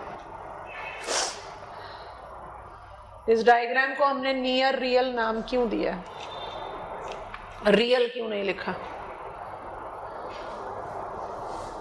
क्योंकि none of the pressure profile will always be at the latitude where we have plotted it. ये कंडीशन इक्विनॉक्स का है। Apparent shift of sun towards north, equatorial low will shift north of geographical equator. Come on, equatorial low किसका loyal है? geographical equator का कि thermal equator का? Thermal equator का। जहां पर थर्मल इक्वेटर होगा वहां इक्वेटोरियल लो होगा। Apparent shift of sun towards north, सारे प्रेशर बेल्ट नॉर्थ की तरफ शिफ्ट होंगे। Apparent shift of sun towards south, सब साउथ की तरफ शिफ्ट होंगे। इसका मतलब ये प्रेशर प्रोफाइल जो है at near 0 degrees, at near 30 degrees, at near 60 degrees ये चेंज होता रहेगा सीजन साइकिल के हिसाब से। I hope it is comfortable. This is latitudinal and longitudinal pattern of air pressure. हमारा हेडिंग है एयर प्रेशर एंड सर्कुलेशन। अब circulation को आराम से ओपन कर सकते हैं। There are 7 pressure profiles identified on the map of world, thermally and mechanically generated. Taking land water unequal distribution, it incorporates cellular, belt, near cellular characteristics. We have understood all of them. अब सोच कर देखते हैं, हम low pressure है, हम equatorial low है। हम लो प्रेशर क्यों बने? Because warm air is rising. तो वार्म एयर एक बार राइज कर गया, लो प्रेशर बन गया, तो उसके बाद आप मेंटेन कैसे करोगे उस लो प्रेशर को? या आपने हाई प्रेशर सब ट्रॉपिक्स में बनाया, क्योंकि राइजिंग एयर कॉलम जो इक्वेटर पर राइज कर रहा है, वो जब हायर लैटिट्यूड की तरफ जाता है तो उसको कम एरिया ऑक्यूपाई करना होता है, और कम एरिया ऑक्यूपाई करने की वजह से वो कंट्रैक्ट करके सबसाइड करता है। तो ये सबसिडेंस हमेशा कैसे चलती रहेगी? एक बार सबसाइड कर गया, काम खत्म हो जाना चाहिए। Because pressure is associated with circulation. अब ना एक बेस वाला डायग्राम बनाएंगे, उसी के पॉइंटर पर फिर उसको आगे एनरिच करेंगे। अब प्रेशर को एटमॉस्फेरिक सर्कुलेशन के साथ रिलेट कर रहे हैं। तो हमने पढ़ा this is low pressure on ground and this is high pressure on ground. पढ़ लिया हमने। लो प्रेशर का मतलब कौन सा? Convection. Vertical movement of air is called convection. Low pressure मतलब कौन सा कन्वेक्शन? राइजिंग। प्रेशर मतलब कौन सा कन्वेक्शन? यहां तक हम पढ़ चुके। थर्मली इंड्यूस्ड हो, मैकेनिकली इंड्यूस्ड हो, अगर सिर्फ यही कंडीशन हो तो कुछ समय के बाद सारा एयर राइज अप हो जाएगा, कुछ समय के बाद सारा एयर सबसाइड अप हो जाएगा। उसके बाद क्या? Atmospheric circulation and air pressure are such strongly interrelated कि एक consistent circulation develop करता है, wherein, ध्यान से, convection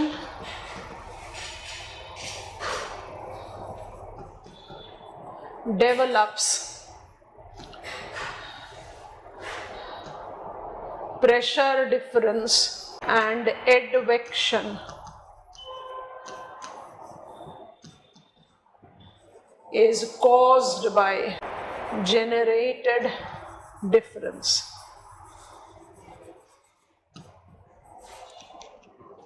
अब इसको कैसे कंप्लीट करें, ध्यान से देखते हैं। Rising air convection will keep on rising till the time it is adiabatically cooled enough to stop rising. तो एट नियर ट्रोपोपॉज लेवल वो वहां पर पाइलिंग अप डेवलप करना शुरू करता है। That is the reason every low pressure vertically over develops high pressure and every high pressure tends to create a vacuum at near tropopause level, उसको आप कहते हैं लो प्रेशर। तो आपने जो येलो कलर से डिमार्केट किया है वो है convection. What is convection? Vertical movement of air. What is the role of convection? thermally induced, mechanically induced. Convection will create pressure difference, and pressure difference will generate advection. Wind will always move from high pressure to low pressure. हो गया ना circulation. Advective movement surface advection हो सकता है और अपर air advection हो सकता है। और क्या टर्म इसमें अप्लाई कर सकते हैं? हर लो प्रेशर कन्वर्जेंस जोन होगा, यस ऑल ऑफ अस, और हर हाई प्रेशर डाइवर्जेंस जोन होगा। अब एक स्टेप थोड़ा सा पीछे जाओ। अभी थोड़ी देर पहले आप लोगों ने इन्वर्जन पढ़ा था और कहा air convection will develop inversion at near 60th parallel, क्योंकि 60th पैरेलल में कौन सा प्रेशर है? Low. Low is always convergence. तो इसको, इस डायग्राम को दूसरी तरह से कैसे पढ़ सकते हैं? Every surface convergence will have upper air divergence. Every surface divergence will have upper air convergence. और ये फिगर क्या शो कर रहा है? एटमॉस्फेरिक सर्कुलेशन, जिसके क्या कॉन्स्टिट्यूएंट हैं? दो, convection and advection. Convection is causing pressure difference and advection is caused by pressure difference. बात समझ में आ गई? डायग्राम कॉपी करो, हेडिंग बनाकर एटमॉस्फेरिक सर्कुलेशन। एयर प्रेशर और सर्कुलेशन का बहुत स्ट्रॉन्ग रिलेशन है। Which arm of circulation develops pressure difference? Convection. And which arm is generated by pressure difference? Advection. Convection is vertical movement of air. Advection is horizontal movement of air. अब convection से समझ में आ गया, pressure difference हो गया। Advection हमारे radar पर अब आ गया। अब हमें एडवेक्शन को पिकअप करना है। तो advection horizontal movement of air. Wind, बड़ी पॉपुलरली हम इसको विंड बोलते हैं। Advection horizontal movement of air will always be generated by generated pressure difference. अगर प्रेशर डिफरेंस नहीं होगा तो विंड मूव नहीं करेगी। पर क्या सिर्फ प्रेशर डिफरेंस विंड की मूवमेंट को रेगुलेट करता है? नहीं। So we are getting on to the box item before we go back to this figure, क्योंकि हमें कैटेगरीज ऑफ एडवेक्शन डिवाइड करने, जो हमारे सिलेबस का नेक्स्ट स्टेप है, सिनॉप्टिक स्केल से लेकर लोकल स्केल तक. Synoptic, jet stream, planetary events, global, उसका फिर रीजनल विंड है, फिर लोकल विंड है. विंड के बारे में पढ़ना है, तो विंड के बारे में भी एक और पॉइंट हमें क्रिएट करना है. पहले बताओ यहाँ तक सब क्लियर है? Atmospheric circulation justifies strong interrelation between air pressure and circulation. जहाँ पर convection will develop pressure difference and advection will be caused by pressure difference. तो क्या advective movement, which is horizontal movement of air, को सिर्फ और सिर्फ pressure का difference ही regulate करता है? नहीं. It is regulated by other forces also. Box item है, डिमार्केट कीजिए, एडिशनल इंफॉर्मेशन है. क्वेश्चन डेफिनेटली बन सकता है. Forces, pressure gradient force, Coriolis force, friction force. Pressure gradient force के साथ तीन चीजें अटैच करेंगे. It is genesis force for wind, it influences wind direction and it influences wind velocity. अगर प्रेशर ग्रेडियंट फोर्स नहीं हो तो विंड की जेनेसिस ही नहीं होगी, क्योंकि wind requires, advective movement requires generation of pressure difference. Pressure difference होगा तभी विंड की मूवमेंट होगी. तो pressure gradient force is genesis force for wind. ये बात समझ में आ गई. Pressure gradient force which is genesis force of wind tends to determine wind direction. Wind will always move from high pressure to low pressure. तो मान लीजिए कि मेरी साइड हाई प्रेशर है और हम नॉर्थ में खड़े हैं, और आपकी साइड लो प्रेशर है, आप साउथ में खड़े हैं, तो wind will always move from north to south. और उसी के बेसिस पर आप विंड को नाम देते हैं. आप इस विंड को नॉर्थ साउथ विंड नहीं बोलेंगे, आप इस विंड को नदर्न विंड बोलेंगे. Wind is named after the direction from where it blows. So number one, pressure gradient force is genesis force for wind. Number two, pressure gradient force determines wind direction, as wind will always move from high pressure to low pressure. And number three, pressure gradient force will determine wind velocity. Higher the rate of change of pressure, इसको हम technically क्या बोलते हैं, weather map का term है. Steeper the barometric slope. Barometer instrument है जिससे आप एयर प्रेशर मेजर करते हैं. Steeper the barometric slope, higher will be wind velocity. Tropical cyclone का जो एयर प्रेशर है वो सेंटर पर इतना लो हो सकता है कि वो 927 मिलीबार हो जाएगा. Air pressure at mean sea level कितना है? 1013.25. 927 मिलीबार हो गया तो बाय डिफॉल्ट आपने बैरोमेट्रिक स्लोप स्टीप कर दिया, तो विंड वेलोसिटी स्टीप होगी. हम साइक्लोन में सुपर साइक्लोन बोलते हैं ना, जहाँ wind velocity more than 200 kilometres per hour की वेलोसिटी ले सकती है. तो pressure gradient force is determiner of both the characteristics of wind apart from being the genesis force. I think this is comfortable. Map पर आप pressure gradient force को कैसे depict करते हो? Placing of isobar. अगर आइसोबार दूर दूर है तो आप क्या बोलोगे? बैरोमेट्रिक स्लोप इज जेंटल, तो विंड वेलोसिटी स्लो होगी.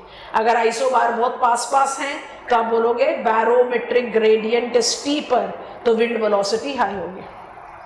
समझ में आ गया? अब आते हैं कोरियोलिस फोर्स पर. Coriolis force is deflective force and it is caused by spinning of earth. हम सारे टेक्स्ट बुक में, एनसीईआरटी में बिल्कुल इसी तरह से पढ़ते हैं, लेकिन ये फिर ना कंफ्यूजन क्रिएट करता है. तो हम ना डेफिनेशन में एक और चीज़ ऐड करते हैं, थोड़ा सा विजुअलाइज करना. लगातार बात कर रहे हैं कि हमारे प्लैनेट अर्थ का जो साइज है वो इक्वेटर पर बहुत बड़ा है और पोल पर बहुत छोटा है.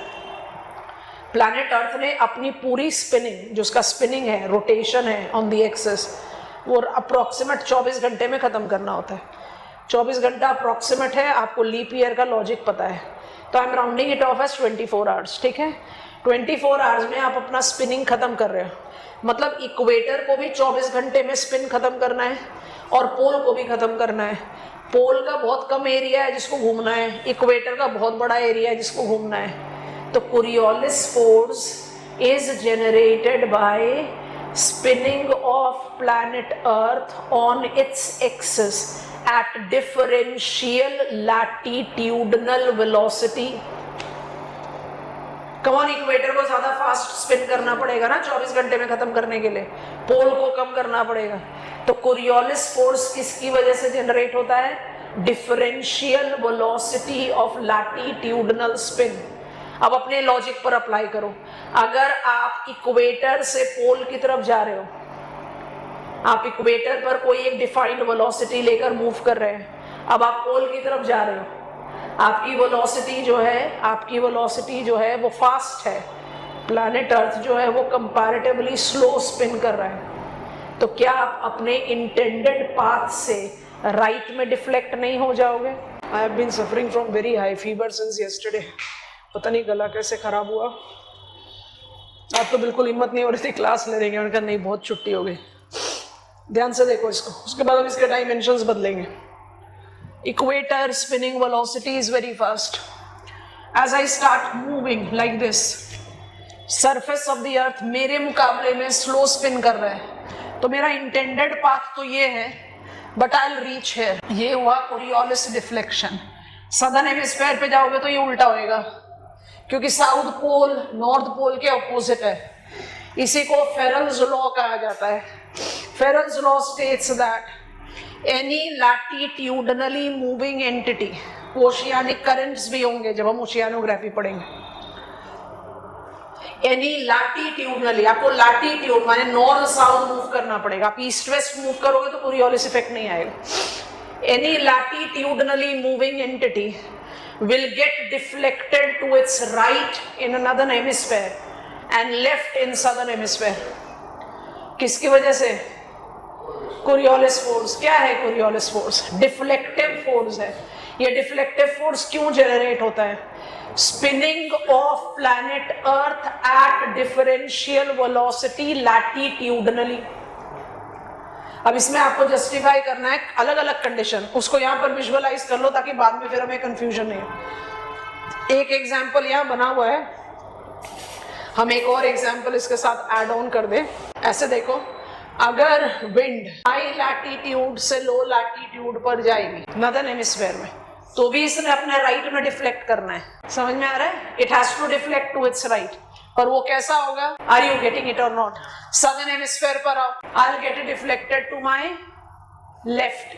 कैसे ले जाए लेफ्ट? सही है। एक्चुअल पाथ, इंटेंडेड पाथ, सही है। ये राइट हो गया, ये लेफ्ट जाना है, गलत है। कौन सा पाथ होएगा? नॉर्दर्न सदर्न हेमिस्फीयर दोनों को अप्लाई करो।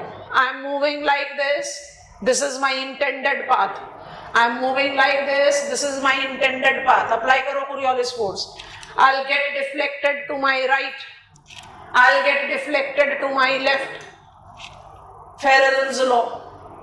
Coriolis force किस चीज को इन्फ्लुएंस करता है फिर? Only wind direction. It tends to deflect the wind from its path of movement, derived or dependent on pressure gradient force. Deflection will be right in northern hemisphere and left in southern hemisphere.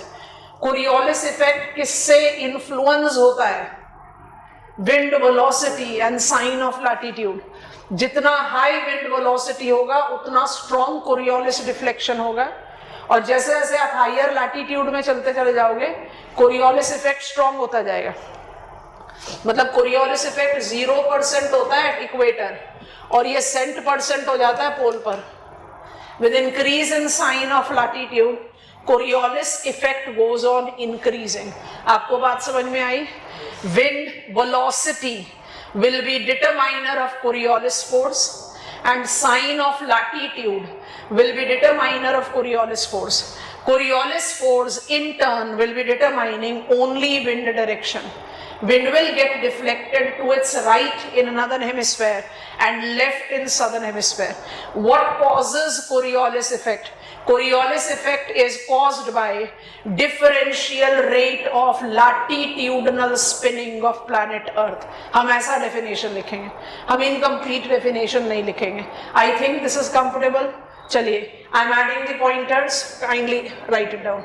Coriolis force is a deflective force which is caused by differential velocities of latitudinal spin. It influences wind direction only. As Ferrel's law, wind will get deflected to its right in northern hemisphere and left in southern hemisphere. It is influenced by wind velocity and sign of latitude. 0% at equator, 50% at 30 degrees, 86.6% at 60 degrees, and cent% at poles. Coriolis effect latitudinally moving entities पर पड़ेगा, longitudinally moving पर नहीं पड़ेगा. अभी हम wind पढ़ रहे हैं, इवेंचुअली हम ओशियानिक करंट्स पढ़ेंगे, वहां पर भी कोरियोलिस इफेक्ट आता है, हम उसको नैन्सन इफेक्ट बोलते हैं. I am repeating, wind is horizontal movement of air. It is an important part of atmospheric circulation. Circulation has got two arms, convective and advective. Convective is vertical movement of air that tends to create pressure difference, and advective is the movement, horizontal movement of air, which is generated by pressure difference. When I take convective movement, every surface low will develop upper air high, every surface high will develop upper air low, and wind will always move from high pressure to low pressure. तो सबसे पहला force जो wind के movement को regulate करता है वो है pressure gradient force. How do I define pressure gradient force? Rate of change of pressure is called pressure gradient force. What are the important pointers for pressure gradient force? I am mother force for wind. अगर pressure gradient force नहीं होगा तो wind का genesis ही नहीं होगा. So I am mother force for the wind. I determine wind velocity, I determine wind direction. Actually weather map में आप विंड के सिर्फ दो ही कैरेक्टरिस्टिक्स को स्टडी करते हो, एक विंड वेलोसिटी, एक विंड डायरेक्शन. तो विंड वेलोसिटी, विंड डायरेक्शन दोनों ही एसोसिएट होते हैं with pressure gradient force. Pressure gradient force सिर्फ इफेक्टिव फोर्स नहीं है, कोरियोलिस फोर्स भी है. What is Coriolis force? Deflective force caused by spinning of earth. हर टेक्स्ट बुक में डेफिनेशन है, हमने लिख दिया caused by variable latitudinal velocity of spinning of earth. बहुत आराम से समझ लिया कि इक्वेटर को भी 24 घंटे में स्पिन पूरा करना है और पोल को भी करना है, तो स्पिनिंग वेलोसिटी इक्वेटर पर बहुत हाई होगी, पोल पर बहुत कम होगी. That tends to create intended and actual path. So Ferrel's law states that because of this force, wind will always get deflected to its right in northern and left in southern hemisphere. Coriolis force इसीलिए सिर्फ wind की direction को influence करेगा, पर influence होगा wind की velocity से और साइन ऑफ लैटिट्यूड से. विंड की velocity, higher the velocity more will be the deflection, and sine of latitude 0% at equator, cent% at pole. एक रीजन, ऑफ कोर्स अभी फास्ट फॉरवर्ड है, एक region why equatorial belt do not develop tropical cyclone, इसकी यहाँ पर Coriolis effect नहीं है. Cyclonic circulation के लिए सर्क्यूलर मूवमेंट चाहिए, और वो सर्क्यूलर मूवमेंट कोरियोलिस फोर्स से आता है. इक्वेटर पर कोरियोलिस फोर्स 0% है. Of course, it is secondary reason, primary reason कुछ और है, but we don't have that in equatorial belt. हमारे पास jet stream नहीं है equatorial belt में, क्योंकि again it is not having Coriolis force. So Coriolis force का importance है. अब हम बात करें frictional force की. Frictional drag के साथ आप associate करेंगे geostrophic और gradient wind का distinction. हम एक diagram दिखाएंगे आपको, अभी नहीं समझ में आएगा, थोड़ी देर में समझ में आएगा. High pressure, low pressure, pressure gradient force, northern hemisphere by default believe कर रहे हैं, राइट में डिफ्लेक्ट कर रहे हैं, कोरियोलिस फोर्स. ठीक है, अब ये पैरेलल टू आइसोबार कैसे होगा इसके बारे में बात करते हैं. अभी ये किसकी वजह से होता है? ये होता है फ्रिक्शनल ड्रैग की वजह से. अब विजुअलाइज करो, फिर सारे पॉइंटर्स लिखेंगे. What is frictional drag? Frictional force. Frictional force is that force which can influence both wind velocity and direction. Velocity तो बड़े दिमाग से समझ में आ जाता है, कि भाई आप अपनी बाइक या ऑटोमोबाइल राइड कर रहे हो और रास्ते में आ गया स्पीड ब्रेकर, तो ऑटोमेटिकली आपकी स्पीड रुकेगी, कम होगी, नहीं तो आप गिरोगे। तो what is frictional drag, what is frictional force? It is that drag which surface wind experiences due to topographical feature, natural features हो, due to vegetation या due to human induced skyscrapers, tall buildings, उसकी वजह से भी होता है। तो frictional drag like pressure gradient force is capable of manipulating both wind velocity, आराम से समझ में आता है, and wind direction, नहीं समझ में आता डायरेक्शन को कैसे इन्फ्लुएंस करेगा। इस डायरेक्शन के इन्फ्लुएंस को स्टडी किया एकमैन ने। एकमैन स्पाइरल इफेक्ट बोलते हैं इसको। अब बहुत ध्यान से सुनना, उसके बाद फिर हम इस पर आएंगे, ये सबसे इंपॉर्टेंट चीज है। माने फ्रिक्शनल ड्रैग को हम छोड़ नहीं सकते, इसलिए कि फ्रिक्शनल ड्रैग सिर्फ सरफेस विंड पर लगेगा, अपर एयर पर तो लगेगा नहीं। अपर एयर पर कौन सा फ्रिक्शनल ड्रैग लग सकता है? उस हाइट पर तो कुछ है ही नहीं। ज्यादा करोगे तो tall mountains like mount Everest का एक आध इराटिक पोजिशन मिल जाएगा, अदरवाइज नहीं है। तो फ्रिक्शनल ड्रैग सरफेस विंड पर ही अप्लाई होता है, इसलिए वो इतना डोमिनेटिंग नहीं है, ये मिथ है, डोमिनेटिंग है। अब उस डोमिनेटिंग को समझने के लिए ध्यान से विजुअलाइज करें। हमने विंड वेलोसिटी को इन्फ्लुएंस करा फ्रिक्शनल ड्रैग से, कन्विंसिंग। कैसे? Higher the frictional drag, higher the frictional drag, the pressure gradient force induced velocity will get reduced, क्योंकि आप ड्रैग इफेक्ट जनरेट कर रहे हो। ये तो समझ में आ गया। अब एकमैन एक स्कॉलर है जिन्होंने लैब पर बैठकर एक्सपेरिमेंट किया। ये लैब एक्सपेरिमेंट है, इसको एकमैन स्पाइरल इफेक्ट बोलते हैं। विजुअलाइज करना। Virtual class, I am not standing more today, I am feeling weak. Visualize करना। किसको कैसे विजुअलाइज करेंगे? जब एकमैन ने एक सरफेस विंड को, मान लीजिए एक सरफेस विंड ऐसे मूव कर रही है, आपके हिसाब से डायरेक्शन बताते हैं, wind is always named after the direction from where it blows.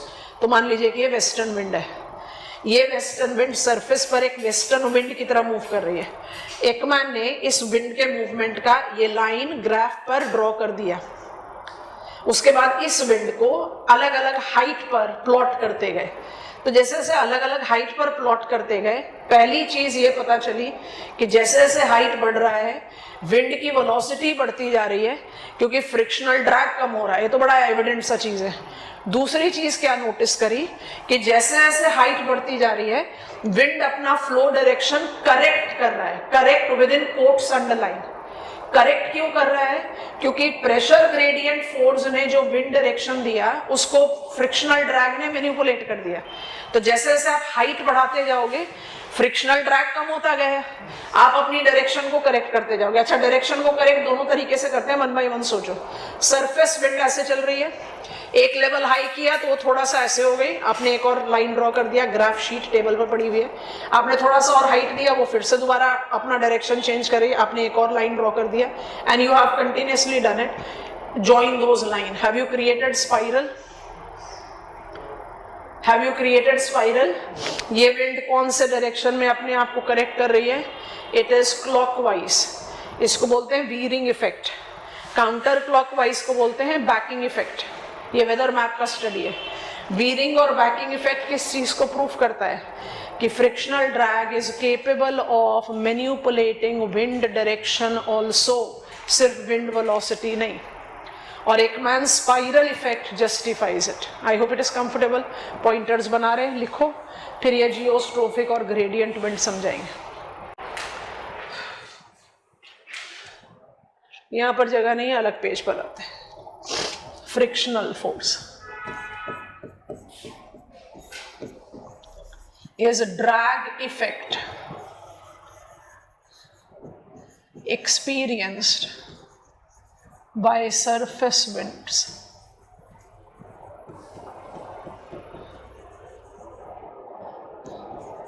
influences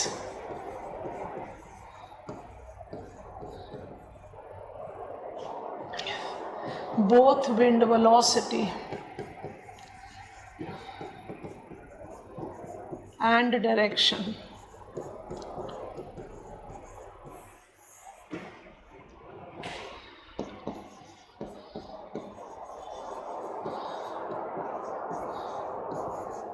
Ekman's spiral effect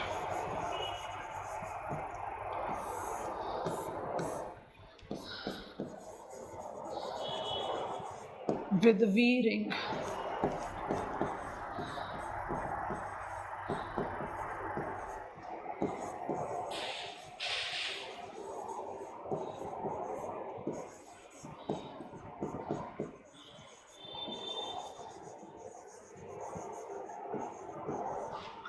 And backing.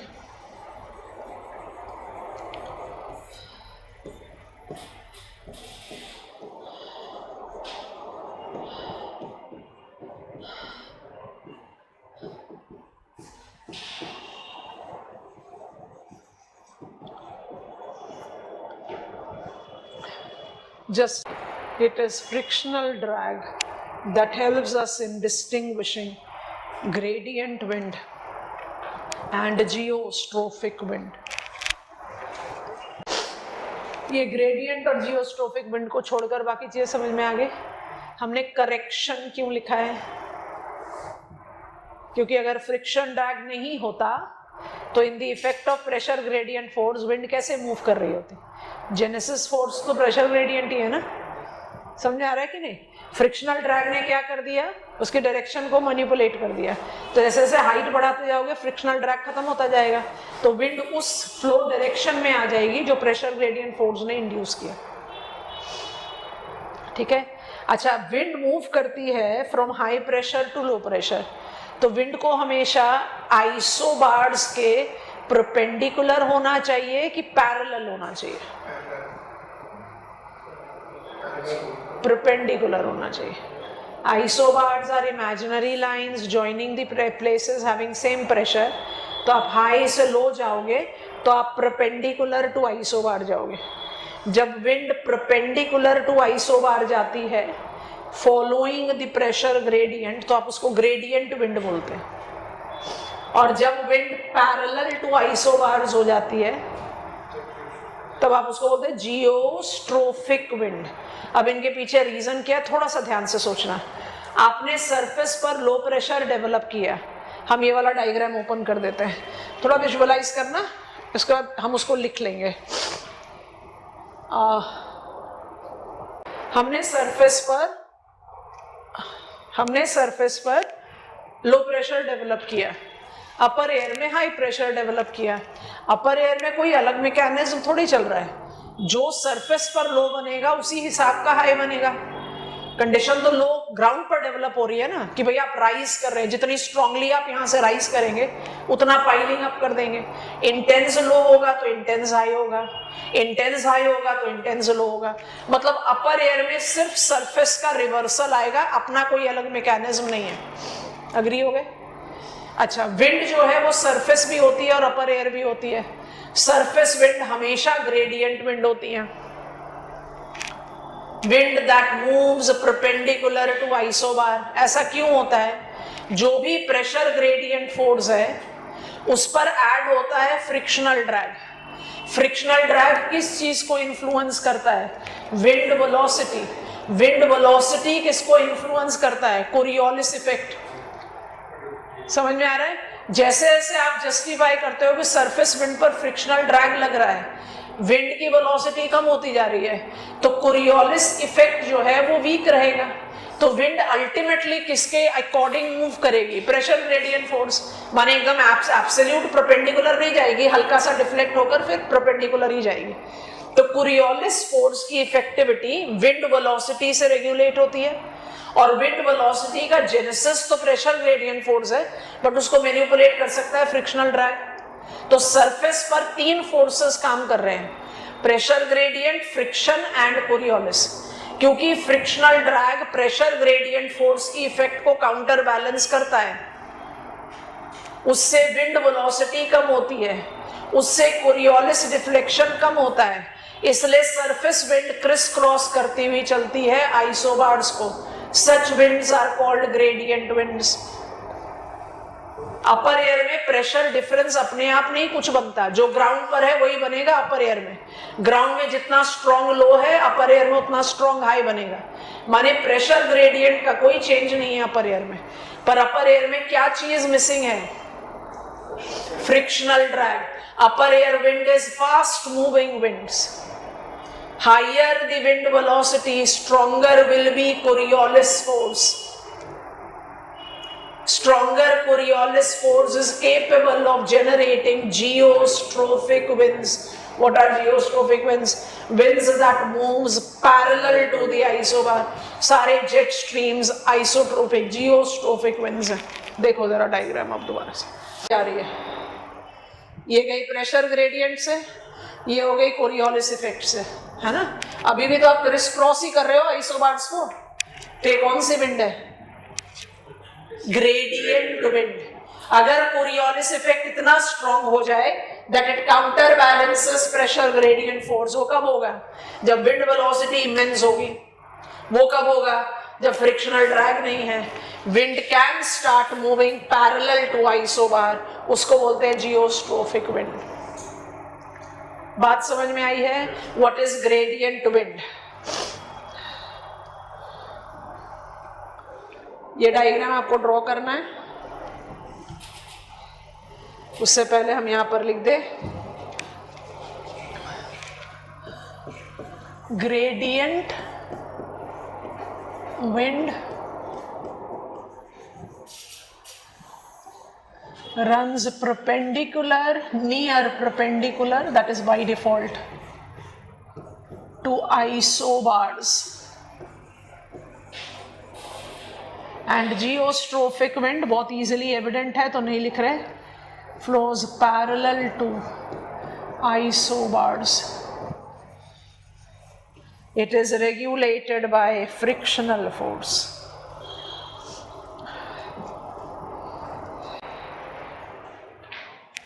It is regulated by frictional force. मतलब हम बिल्कुल भी नहीं कह रहे कि अपर एयर विंड ग्रेडियंट नहीं होती, होती है, लेकिन अपर एयर विंड में जियोस्ट्रोफिक भी होता है. सरफेस विंड हमेशा ग्रेडियंट होती है. अपर में ही है क्योंकि अपर में फ्रिक्शनल ड्रैग नहीं. जेट स्ट्रीम सरफेस पर थोड़ी होती है. जेट स्ट्रीम्स कौन सी विंड हो गई? जियोस्ट्रोफिक. कौन सी wind? Winds that moves parallel to isobars. अब हम कैटेगरीज बना लेंगे ना विंड की, तो हमारे को समझना आसान हो जाएगा वन बाय वन.